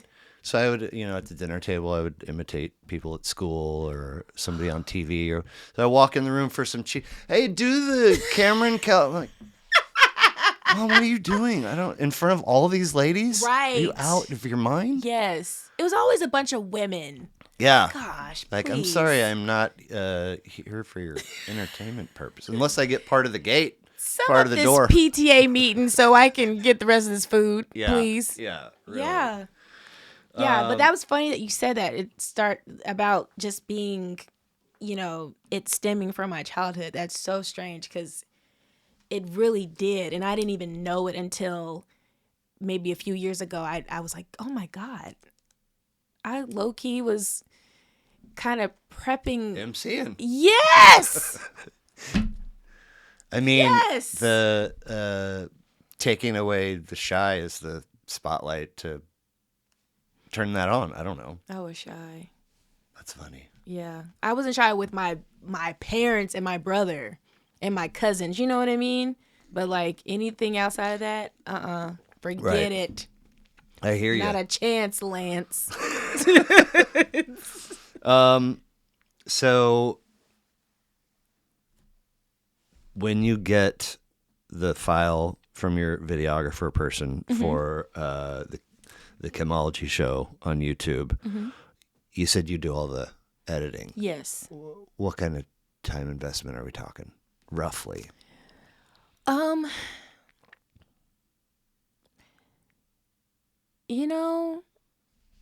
In recent years, there wasn't too much to edit. Okay.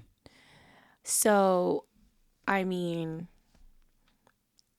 if I sit down and I'm just still, I can get it done in one day. My shows are usually like 45 minutes. Okay.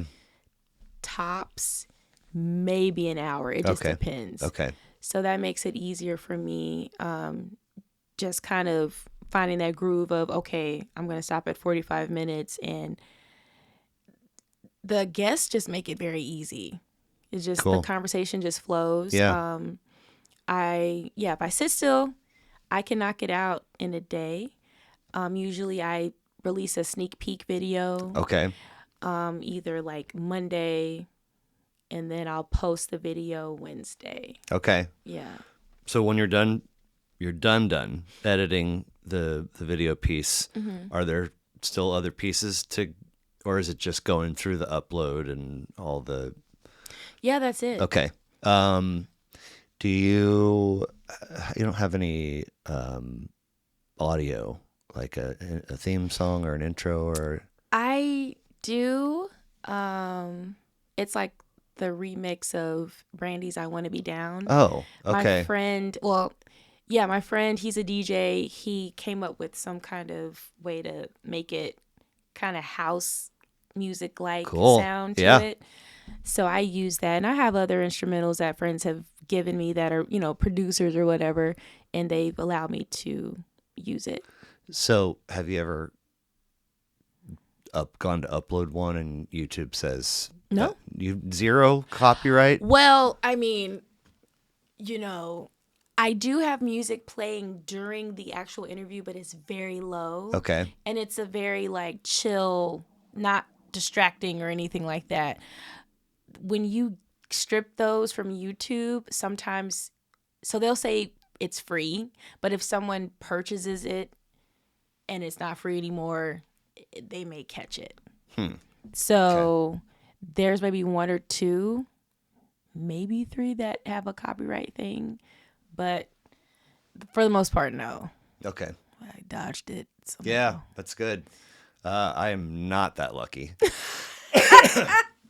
But I'm picking, so the meat and potatoes of the episode is our edited conversation, right?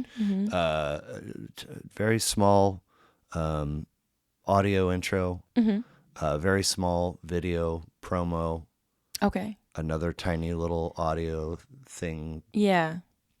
get to us, and then a tiny little audio to close it. Yeah. And I'm changing what that audio is every episode. Oh, Just based yeah. on, if I'm driving and, this is dope, I'll screenshot it and save Yeah. it as a picture, or I'll write it down, whatever. And it's a bummer. I mean, because there's a lever, there's some kind of mechanism for artists to choose how strict they want to be with their stuff. Oh, yeah. I don't know what exactly that looks like, but I know that it's there. And it's I'm saying in writing that this is, the audio pieces are not mine. I don't have the rights to them. It's Kimology's tune from her 2017 release, blah, blah, blah, off of this label. All the things on for a show that celebrates music. Right. And YouTube's like, well, it's never, so far, it's never been a channel strike. Yeah. But it is, if this ever monetizes, that money's going to go, I'm like, to the millionaire, Yeah.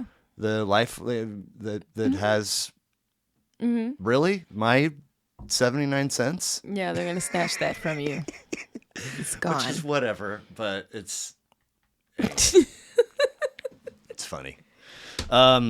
Thank you again for being here. Thank you for sharing an amazing list with me. Very fun listens. If it's okay with you, I would like to roll through them in release order. I am excited. Okay. So 1987, Bad. Yes. Michael Jackson. Oh my God. Look at him. This is 7 of 10, 11 tracks, 43 minutes. The King of Pop, Gary, Indiana. Thriller has made a couple of lists. Dangerous has made one list. But first time appearance for Bad. Yes. Oh, I love it. So tell me why it earns the leadoff spot for you. Let me tell you something. I love Michael Jackson. Okay.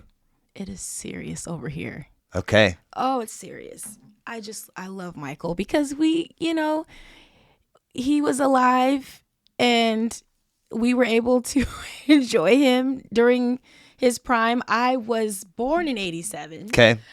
So I was here when it was released. I thought I saw it in 87. Yes. Twinkling in the light Oh, over it's the best year ever. But yeah, I love Michael Jackson. I know most people are kind of leaning towards his Off the Wall album. Yeah, there are a lot of people like, oh, Off the Wall is like his best album.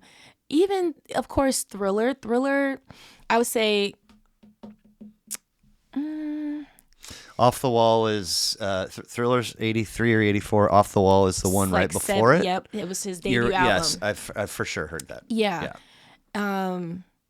But Bad, this was a time where like he was really stepping into doing like short films. Like he called his music videos short films. So like you had Smooth Criminal, you had Liberian Girl was on there, Speed Demon. Most of these songs were on his Moonwalker movie that he created. Man in the Mirror. Like this album straight through for me. I love it. And I miss him, Blair. I never got to see him in concert. I know. It's I'll say when somebody had Dangerous on their list, I was like, huh? Really? Okay. And then I was like, geez, this is a really good record. Mm-hmm. By the time that's out, mm-hmm. I've just drifted different places musically, mm-hmm. where pop wasn't really in my fabric at all. Mm-hmm. But I mean, when we moved to Atlanta, mm-hmm. that marriage lasted for 3 years. Yeah. And so it was the only time in my life where we had cable. Mm-hmm. Any other times we had it, it was because somebody knocked on the door and talked to my mom into getting it free for a month. Yes. Always with the hopes that you're going to sign up. And then and she'd be like, nope. And I'm like, oh. Nope. But I'm telling you, this is 1982. And I mean, you talk about being fresh when you're adopted. MTV mm-hmm. was fresh at that time. And it was like, I mean, you couldn't, it was super weird because there was so much out there in the world of music videos. Mm-hmm. But I mean, I'd be darned if Beat It or Billie Jean or Thriller ever came on. Mm-hmm. They did not play them that much at all, which is weird because it's literally what the whole globe wanted. Yeah. It's like, you're playing this Def Leppard song? Like, what are we doing? I didn't know as a young person when Thriller came out what to equate that insane level of popularity to. And I think really the Beatles mm-hmm. is probably as far as like tens of thousands of people in a place to see and screaming and losing their minds. Mm-hmm. You know what I'm saying? Mm-hmm. So, I mean, that's one of the very first pieces of vinyl that we had. And we, our stack was this big. Yeah.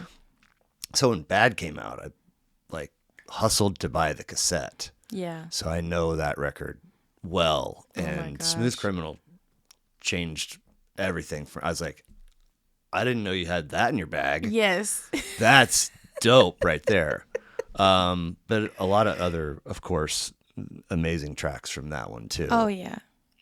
I just love this album. And the visuals that came along with it it's just stuck with me as a child.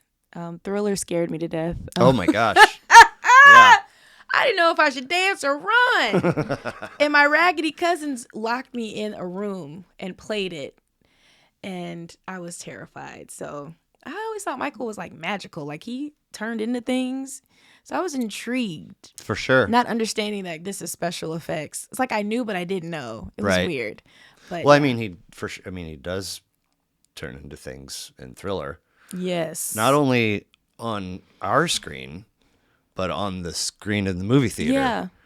And because he's. Yeah. Turns out he's watching that with his, and then also anyway. But then worst date ever. What are we doing here? But Black or White. Yes.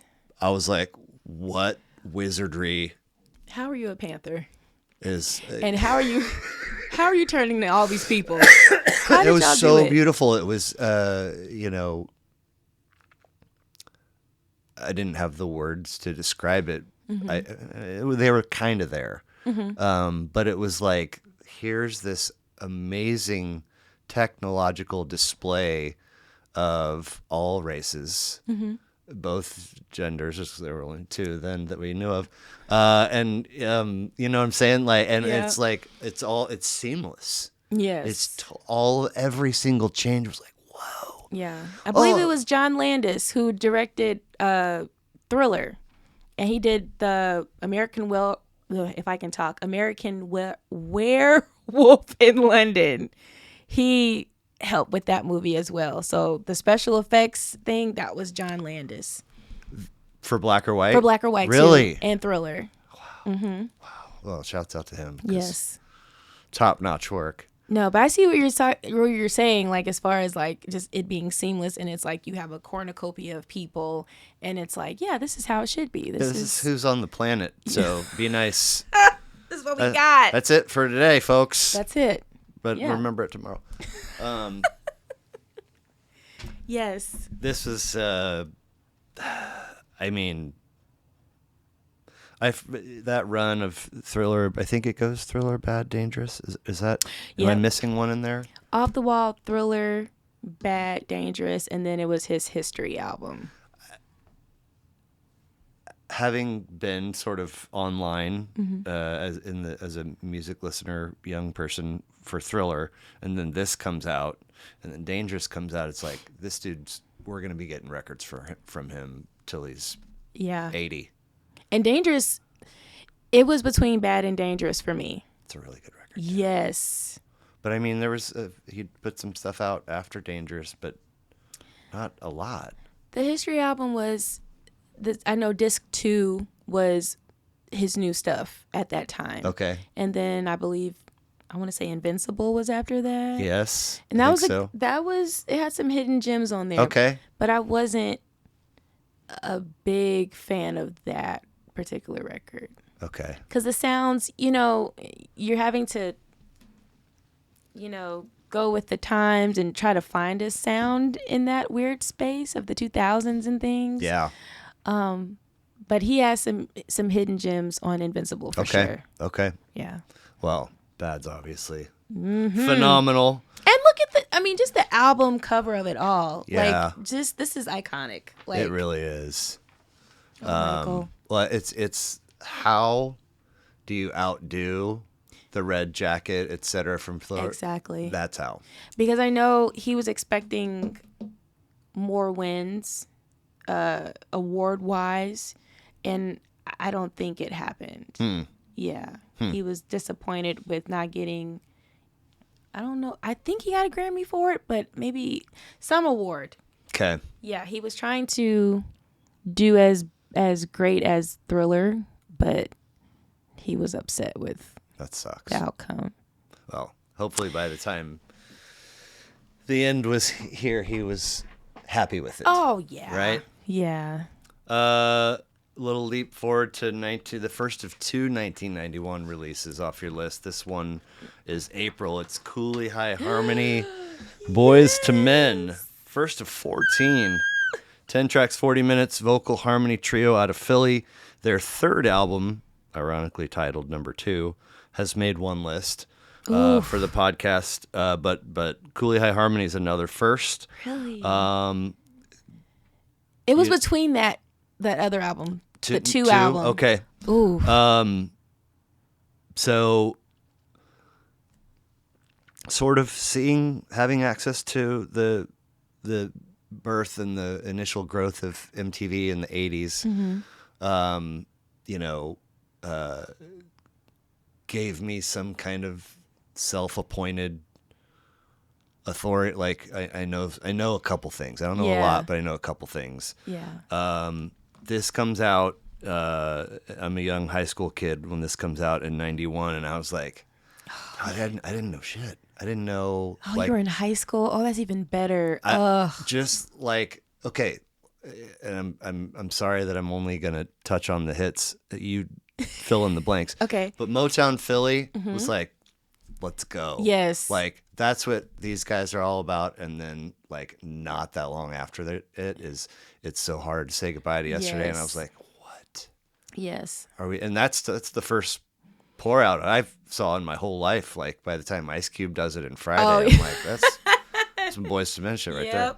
But tell me, what's your life look like in 1990 or whenever you get your hands on this for the first time? And this was 91. Oh gosh. Oh, so I was 4.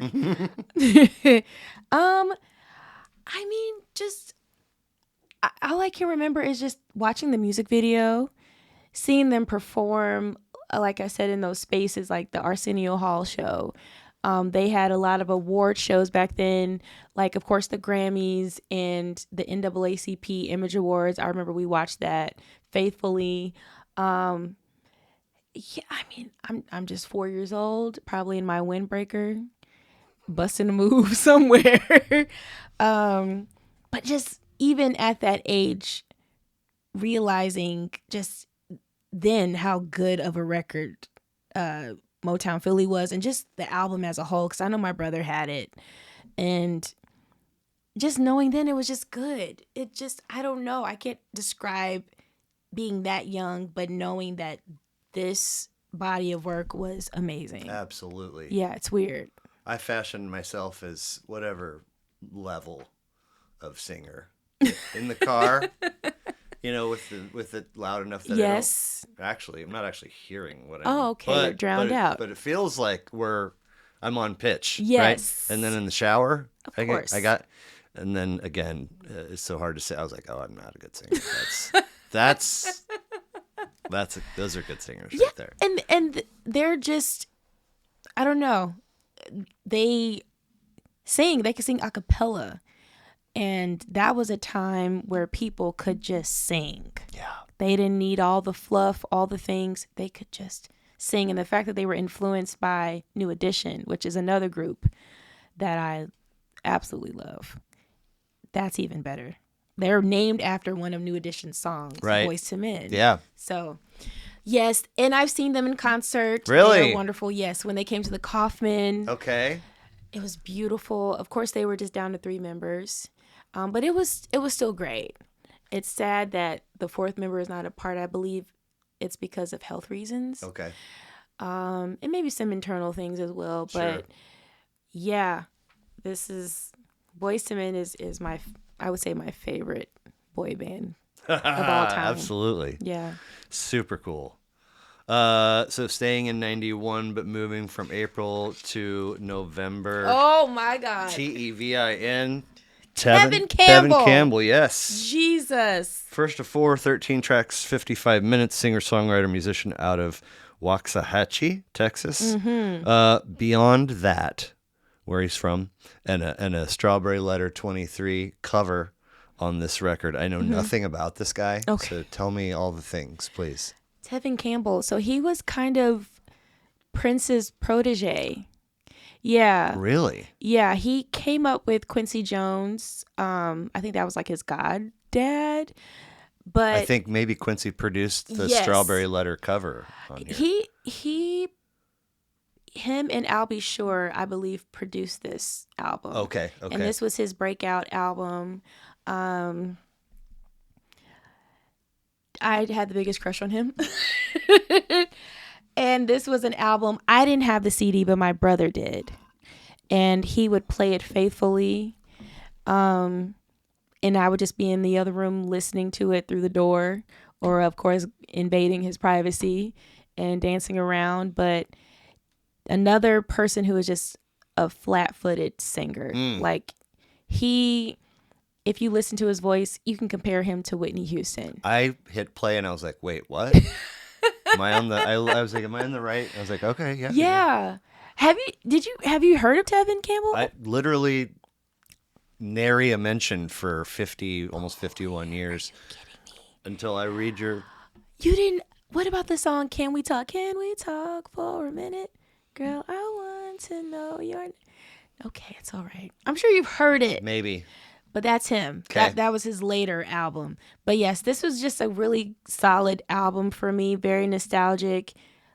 He's just a great singer. And this album from start to finish for me is just, it's so good. It's so 90s. Yeah. Yeah.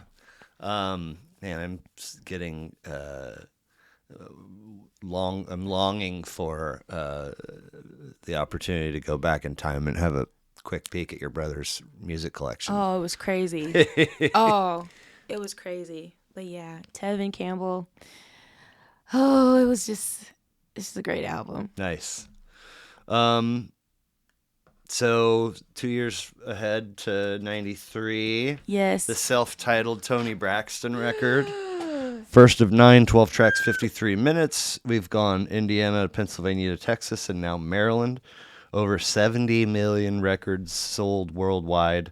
How does she initially land on your radar? So my mom had this CD That's right. and cassette. Okay. And I I had my Walkman and I kept this song on repeat because she repeated the record. I will say with this particular CD, like I would go to bed at night listening to this song or listening to this album rather. And every song, especially Love Affair, just the way that it was put together.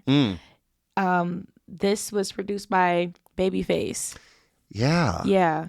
So and Babyface, I mean, I know he's come up before. Actually, somebody had one of his records on their list. But I forget, like, if we're looking at the whole scheme of music and R&B, like, where does he, who are his contemporaries? Where does he come in? You mentioned Tevin being Prince's protege. yeah. Where does Babyface come in? I know Babyface came out in the 80s, and then first he had a group called The Deal with one of his brothers, I want to say. And then he kind of broke out as a solo artist. Okay. And started producing for people like Bobby Brown's first album. There it is. Tevin Campbell's album later on, the Can We Talk for a Minute? He wrote that song. He wrote a lot for Tony. I mean, he has written and produced for a lot of the R&B More artists. so than what he's released, yes, right? Okay, that's way right. more. Right.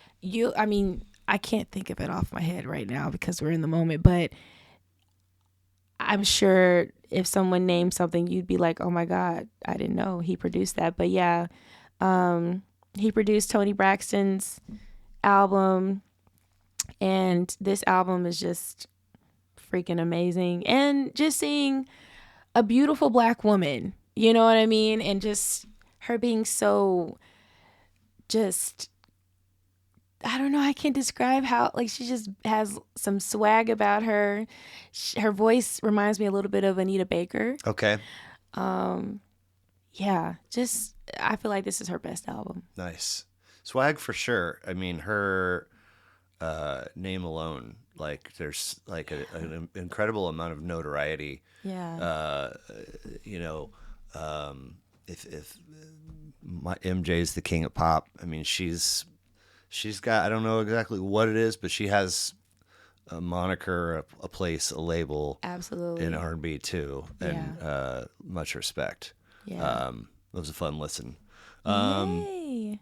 So from 93, 5 years forward, Never Say Never. Oh my God. Brandy. Oh, Jesus. I did not need to listen to Bad or Cooley High Harmony. Okay. I've owned them, know them. But Tevin, Tony, and Brandy were all first-time listens. Okay. This was my favorite. Really? I mean, and I didn't like, yes. have any reason to, think that I would find it to be awesome. Okay. I've just not consumed a ton of female R&B stuff. Right. Just not because I'm like boycotting. It just hasn't, so I'm like, all right, we'll see what. And I was like track one, I was like, well, all right, cool. And it's a long record. Yeah. It's healthy. 16 tracks, just over an hour. Mm-hmm. I don't think there's a bad tune on it. Man. And I was like, wow. Yeah. Like, caught me by surprise. So good. So we bring it all home from Mississippi with this singer-songwriter. Tell me about Brandy and why this one's a standout for Kimberly Newsome. Oh, man. I think I was in middle school. I think I was in 6th grade. Okay. What year was this? 98. Oh, You're Jesus. 11. I'm 11. Yeah. Yeah, I'm definitely in 6th grade. Notre Dame de Sion. Are you serious? Private school. Yeah, You went to Scion? I did. Oh, wow. I did go to the high school for a year, for freshman year, and then I had to leave. Wait, hold on a second. Where is K through 8? And you don't have to, if you don't want to, but 6th through 8th. okay. And then I went to the high school just for freshman year. You're at Scion Lower for K through 8? Or I mean 6 through 8? 6th through 8. And then upper for freshman year, and then went to Grandview High School. Okay. Yeah. Was 6 through 8 okay? Yeah. But freshman year was not. Freshman year, well, I had lost my mom when I was 12, right. and then when I was 14, right at the beginning of my freshman year, my dad got remarried. Okay. And we moved out of our house that I had lived in all my life. Oh, wow. So it was a lot of transition. He stayed in the house after your mom passed. Yeah. Wow. Okay. I mean, just because sometimes people are like, They're like, no. Yep. So that's why that was very short-lived, because I did not do the best my freshman year. I was seeing a psychiatrist, psychologist. I was on depression medication. So freshman year was a blur, and you had to take a placement test to get into there. So I got in, but I just did not perform well because I was just so out of it. So. And change of school was thought to be the thing that will springboard you into a better place. Yeah, and it did. With Grandview, you Yeah. mean going? It was rough. My sophomore year was bleh, because it felt like I was on Lean on Me, like the intro. Welcome to the jungle. Like, these girls were fighting. They, the locks on the lockers, they were hitting each other in the mouth with it. Like, my teeth just. I'm like, what is happening? Why are we fighting? I had seen fights before in public school, but like, I don't know. It was a strange time sophomore year. Junior year was cool, but I would say the end of junior year, senior year was the best for me. What do you think what was the difference between sophomore and junior year? Did you just feel more comfortable because you knew it? Or? Yeah, sophomore year was just weird.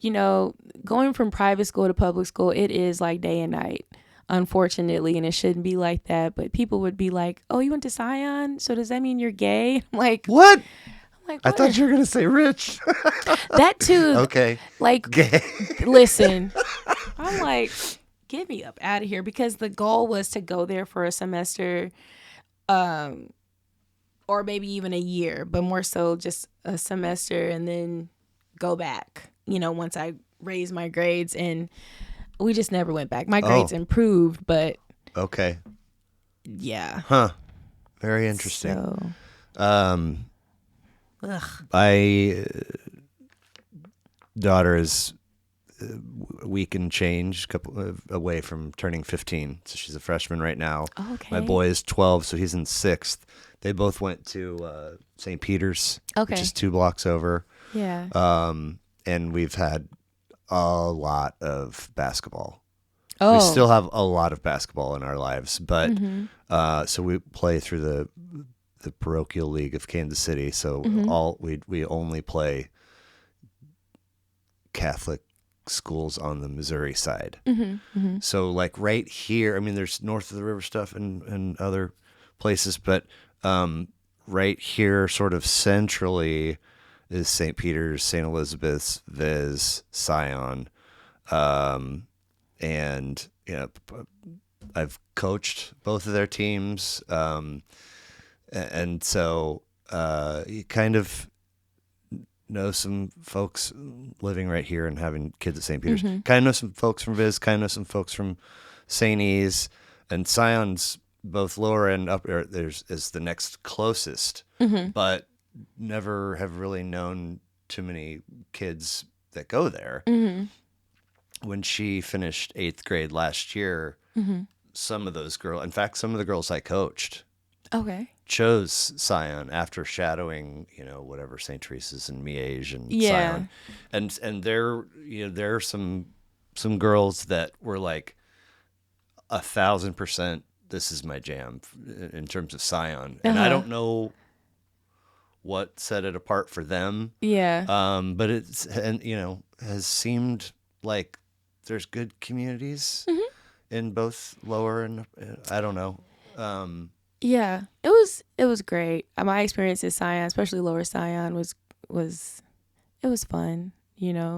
Very small. Yes, but yes. It was great. I had great teachers, and it was a good time. I think the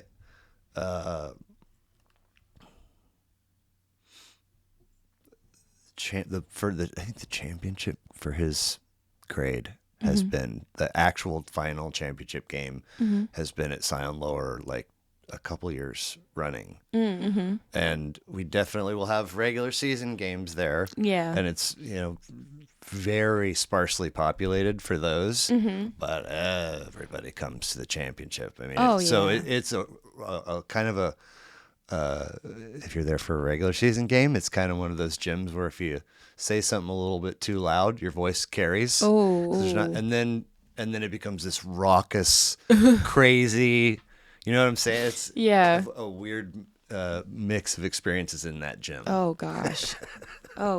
Yeah. But anyway, Brandy. Yeah, 6th grade. And it was, oh, what a time. I mean, just listening to each song, and every song hit. My favorite one would be Put That on Everything and Angel in Disguise.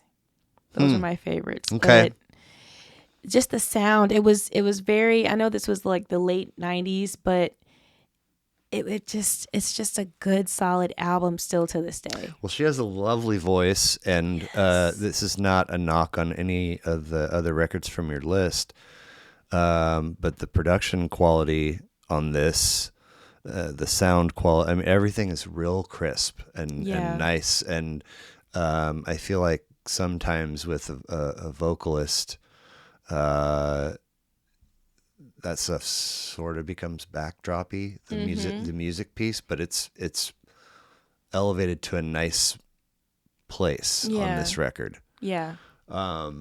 Is this the one that closes with the cover of Everything I Do? Yes. Yes, right? I tell you what. Whenever it was that I turned the channel in life to not have the original. Oh. Yeah. Yeah. I didn't know I needed that out of my life, but now that I see it, I'm glad. Okay. So when I'm listening to this and that comes on, I'm like, wait a minute, what are we doing? This is Robin Hood, Prince of Thieves. I know. But it's so nice. Random. It's nice though. Yeah. I liked it. And then being able to see her sing my favorite songs at her concert, because she's on tour with Monica right now. So they were just here like a month ago. Then you went. And I went. What was the venue? The T-Mobile Center. Okay. Oh my God. Packed house. Yes. Nice. She sounds the same. Cool. Oh, it's beautiful. Nice. Oh my God. Yeah. Well, again, it was a great list. I really appreciate you sharing it. Thank you. I like to close with a series of goofy questions. Oh God. Okay. And then we'll wrap and get you out of here. Okay. So these are sort of just the off the top variety. You're given the ability to have a cup of coffee with anyone of your choosing, dead or alive. Who are you choosing and why? I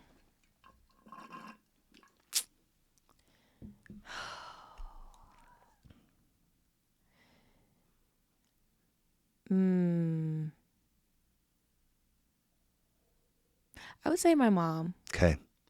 The why part not needed. I feel you. I got some questions, lady. You didn't tell me it was going to be like this. Just for a second. Just for a second. Just, yeah. Either her or Michael Jackson. Okay. Yeah. Okay. Maybe Whitney too. Okay. Ooh, interesting. All great answers. And can I say this too? It was really hard narrowing down my top 5 albums because like I love Whitney Houston, but I can't say that there's an album that I like of hers from start to finish. Fair. So I had to super appreciate you saying yeah. that.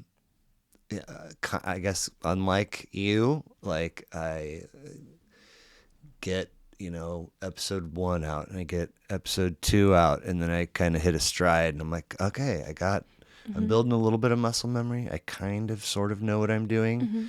And then after, however, I'm like, there's some things that are not good about this, and just little changes. Yeah.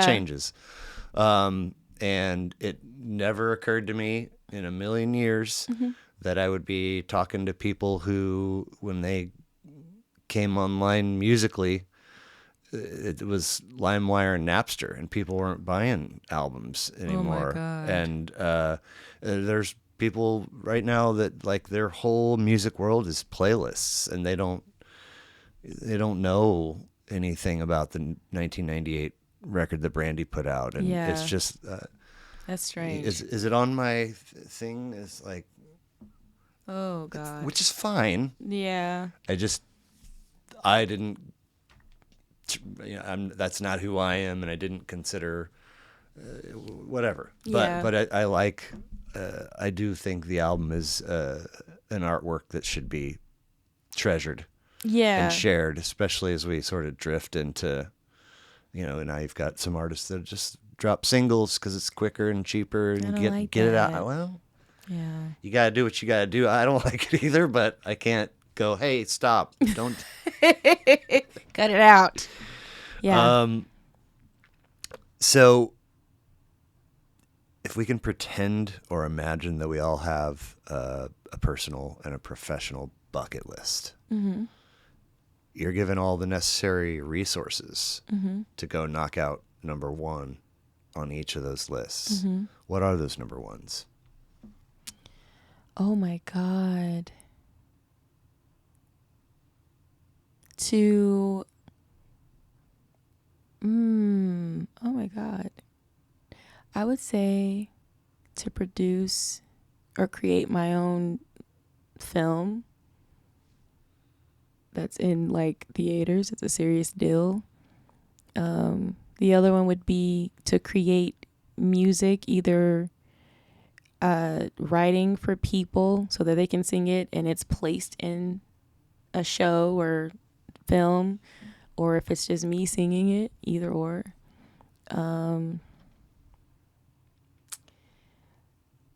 That's really all that comes to mind right now. Okay.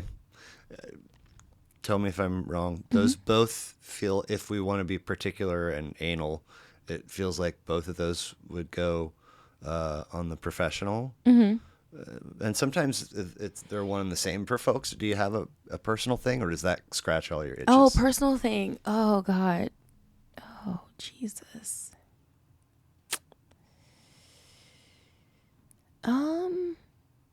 I mean, it may sound cliche, but just really somehow working for myself and having my own wealth. Nothing cliche about that. Okay. If you figure out how to do it, okay, let me know. I mean, I'm supporting you. Get in there first. Okay. But as gratitude for my support, hey, go do these things. Yes. That's all. Okay. All right. You're given the ability to visit your past self at any age of your choosing. And this is not, we're not changing Kimology. This is not regret. Okay. But you're given the ability to do that. What age are you choosing, and what are you saying?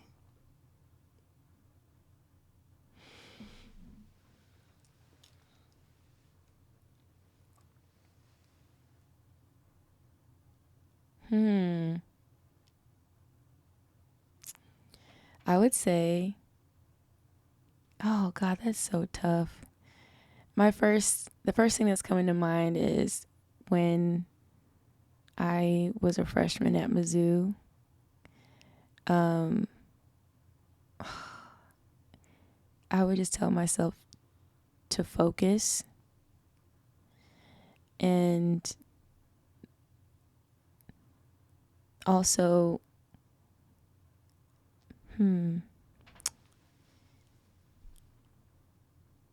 There's more to life than just being chosen by someone. Amen. There's more to it than that. Focus on all the things that you want to do and not focus on being chosen. I love that. I so appreciate it. I'm glad you feel that way.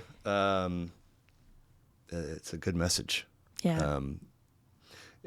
You're aware that at one point in time, there was a television program called Fear Factor? Yes. Where you early reality TV days, Yeah. and you win the prize for doing the gross whatever. Ugh. Being in worms, a can of worms. This is not that. Yeah.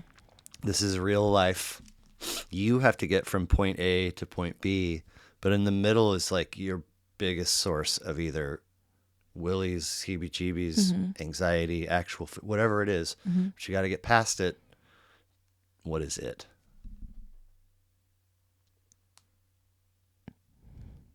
Like you mean like the fears, Fears, spooks, creeps, anything.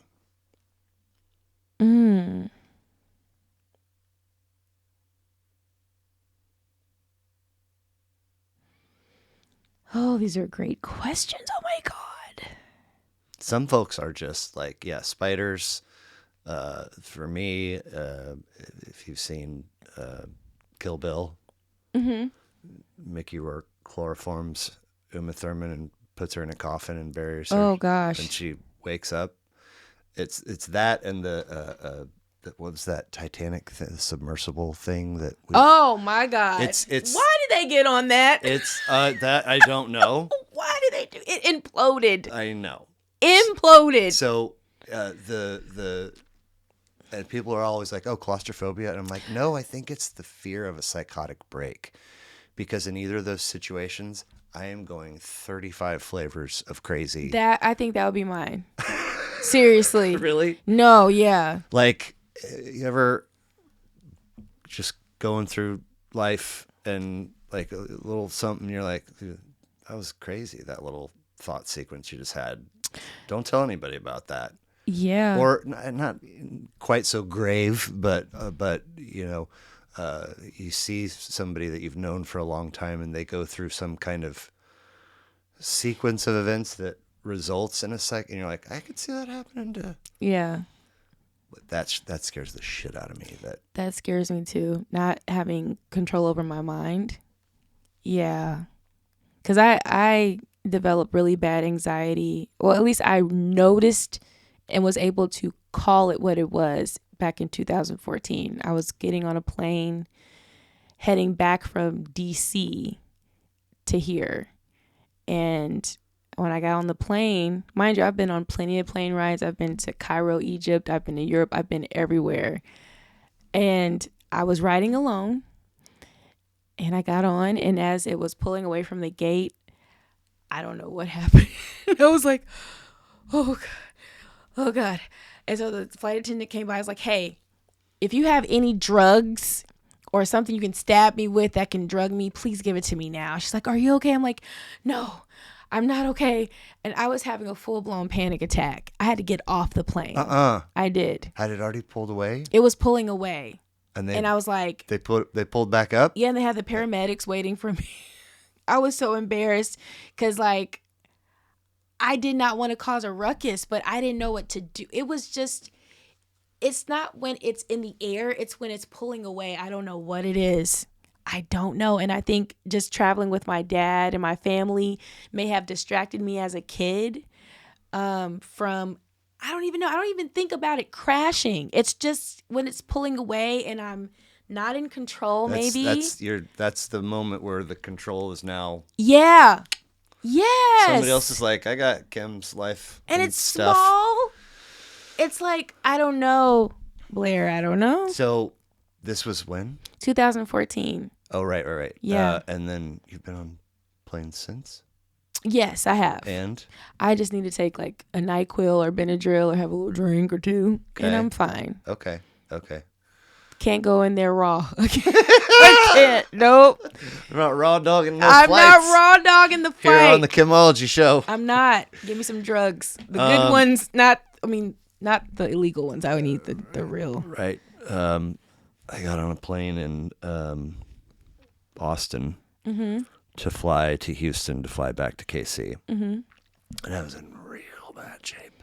Oh, no. Real bad. Like,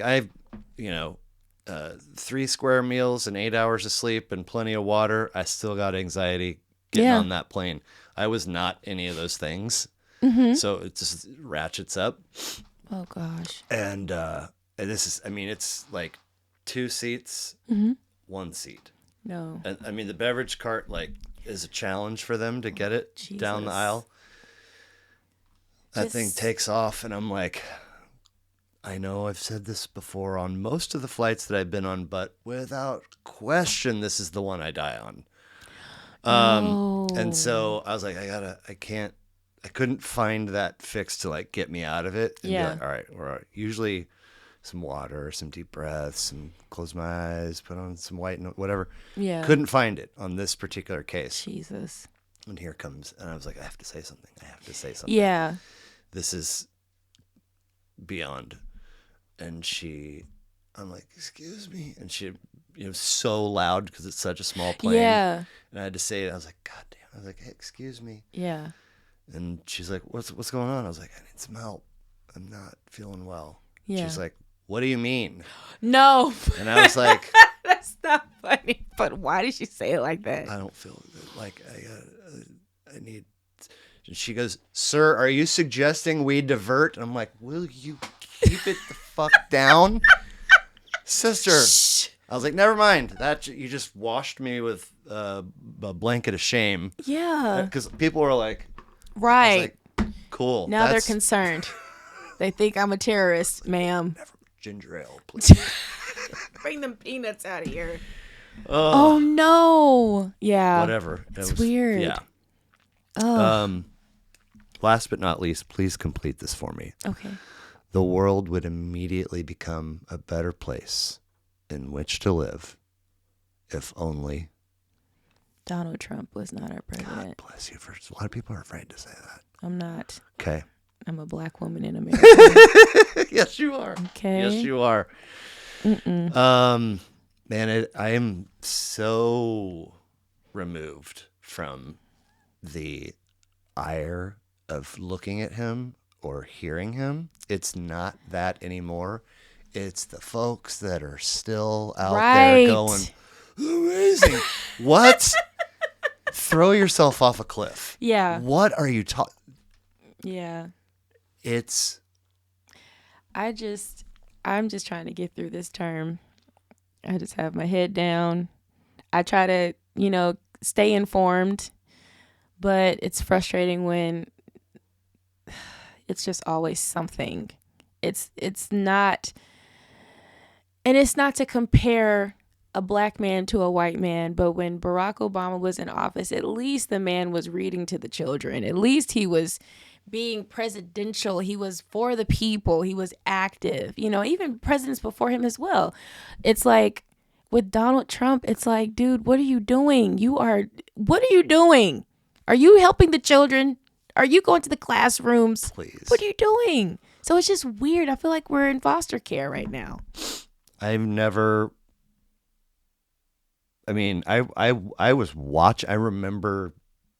seeing Jimmy Carter speak. Like, I'd have to actually do some digging and see if Barack is my one or Jimmy's my one, but they're right there. Yeah. But I was watching TV when Reagan got shot. I've seen some presidents. Wow. I've never in my life had the experience of opening the front door and stepping outside and going, it feels gross out here. And it has nothing to do with the weather. Yeah. It feels gross out here, and I think it's coming off at you. Yeah. And more importantly, your people. Yeah. It's horrible. I don't know if any of this, what is the 2025, what was that thing called? Project Yes, I don't know if that is happening or if this gerrymandering and moving voting things, and there are folks. He's never leaving. He'll just be there, and I don't know if all I can do right now is just hope that it is somebody else after this. Make it a Fern. Make it a pile of newspaper. Not a Fern. I'm not kidding, man. Like, it couldn't be made worse. Yeah. I don't think. I mean, he's showing that what's a resume? Who cares? You don't have to be qualified to get a job. Yeah. Who cares? Yeah. I just, like I said, I keep my head down. I try to stay informed, but for him to be voted in a second time, I'm like, y'all are on something. And I'm tired. And don't expect me to be at no protest. I'm tired. And no, you're on your own. You voted for him. You're on your own. And I'm not doing anything. We had an old neighbor, a good long-term family friend that we know because of the kids. Because our kids and their kids are really tight. They came in town just a handful of weeks ago, and the dad came to my son's basketball game the next morning, and I've known since before they were moving. Like, I didn't know for a while, and then that's the thing. It created this sense of just tell a lot of stuff that you would never publicly say before. Yeah. And I know it's not a perfectly stamped statement like that for all of them, but it doesn't really matter if you are one. Anyway,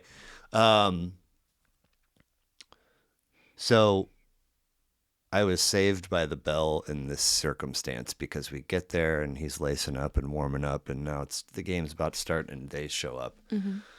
And oh man, I'm so glad you came. He was a hooper. His kids are hoopers. So I really appreciated that he came to watch my boy play. And he said something. I don't remember the initial piece, but then he goes, "A God-fearing man was assassinated," and I was like, "Oh, you're talking about that douchebag that like?" Oh my God! First of all, say it like that. He wasn't assassinated because he wasn't a leader. He had a thing. He was murdered. He was murdered. And he argued with college students. And he goes, but then that criminal. And I was like, oh God, please don't go where I think you're going with this. That criminal, George Floyd. And I was like, oh, you went right. Right. I was like, okay. And I was like, shut the fuck up. What about the criminal that you proudly elected? And he goes, what do you mean criminal? Oh my God. And I go, how many felonies? Like, okay, all right.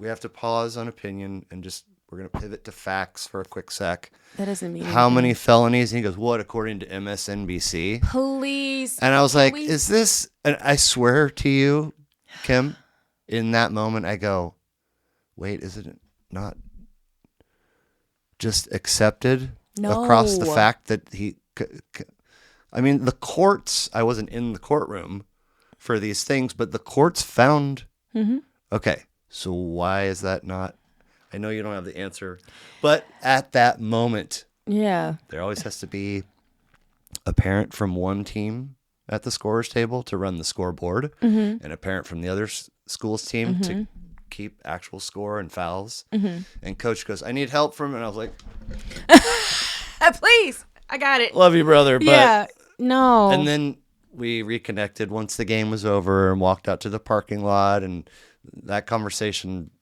died inside the gymnasium. Okay. Thank goodness. Oh, good. Don't circle back. But I literally was like, okay, so whatever. That was a whole thing too, Charlie Kirk.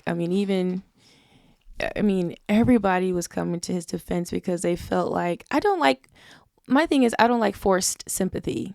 They wanted us to feel bad for him because of how he went out. Now, was it tragic? Yeah, I saw the clip. It's too bad. It's too bad. For but his kids. I don't know if tragic is... I'm not going to mourn someone that said that Black women were not qualified for high-level jobs. I'm not going to mourn someone who says that, if his daughter was to get pregnant by a rapist, she should still have this child. Like, the list is huge. What? The pilot one? Yeah. If there's a Black man as a pilot, I'm going to question his ability. Why are we mourning that kind of person? And you're talking about guns and gun control and how, everybody should be able to, I guess, have one, and then that's how you die. And what am I mourning again? No. Oh, he's a Christian man. There's no way. No. Here's the thing, like, too bad. It is too bad that, as somebody that wants to create something, and have a brand or whatever, it's a thing that cameras and social media and stuff are everywhere, and everything's forever and documented and recorded. So it sucks that he has a huge list of shitty things that he said, and that it's anybody can find it. Yeah. Find them. So that sucks, right? Yeah. Which doesn't excuse it. There's plenty of people saying plenty of shitty things out there. What upsets me are the numbers of people that would the flag they want to plant and wave is he would welcome anyone into a conversation. Bullshit. He's going to college campuses. And he's in his 30s or 40s. He's walked around on the earth longer than these people have, so he has more experience, if nothing else. Right. Probably some more knowledge. Right. Too than some, but it was this bait and undress and attack. Yes. There was never any welcome. Yeah. From all sides. Bullshit. That's what upsets me so much. Yeah. It's weird. Like you said, the proof is there. The clips are there. They will be there forever. Google is free. They don't care. It's like, I'm tired. I'm like, okay, y'all. And it wasn't just people that don't look like me. It was Black men. But, I'm like, are you kidding me? You know what he said about you? And it's not even just about my people, Black people. I mean, everybody. He was talking about all of us. So what are y'all talking about? Why are we mourning this man? He is horrible. Yes, he got shot on, the side of his neck. But when you talk out of the side of your neck, what do you expect? I'm not good. They really wanted us to feel bad. I don't feel bad for someone that had that kind of rhetoric. I don't. Are y'all crazy? I'm not going to say a lot, but I had enough of his content. Just I'm pretty bad in the doom scroll department. Same. Because I'm on all the places. I try not to, whatever. I'd seen more than enough. Yeah. Prior to that day. So when I saw it, I was like, that tracks. And then immediately I was like, wait, folks are upset? Yes. And they were talking about us that did not feel any sense of mourning over this man. Like, oh my God, how could you? He's a father. Girl, so what? So, and then the next feeling, wait, folks are upset. My next feeling is I'm scared. I'm not even like, no, I know that there are swaths of folks out there that have been supporting this clown. Yes. But, oh shit. Yes. It's related, but it's also a different flavor of, oh boy. Yeah. Anyway, yeah. We don't have to go on more of a tangent than that. But yes. @ I am Kimology on Instagram. the Kimology Show on YouTube. Yes, and I have a new show with my friend. Her name is Lee from KC. We just started. It's so cool that you had reached out because we just started this new show called But Did You Listen to the Album? Yeah. I think it just dropped Saturday. I think I reached out to that as well.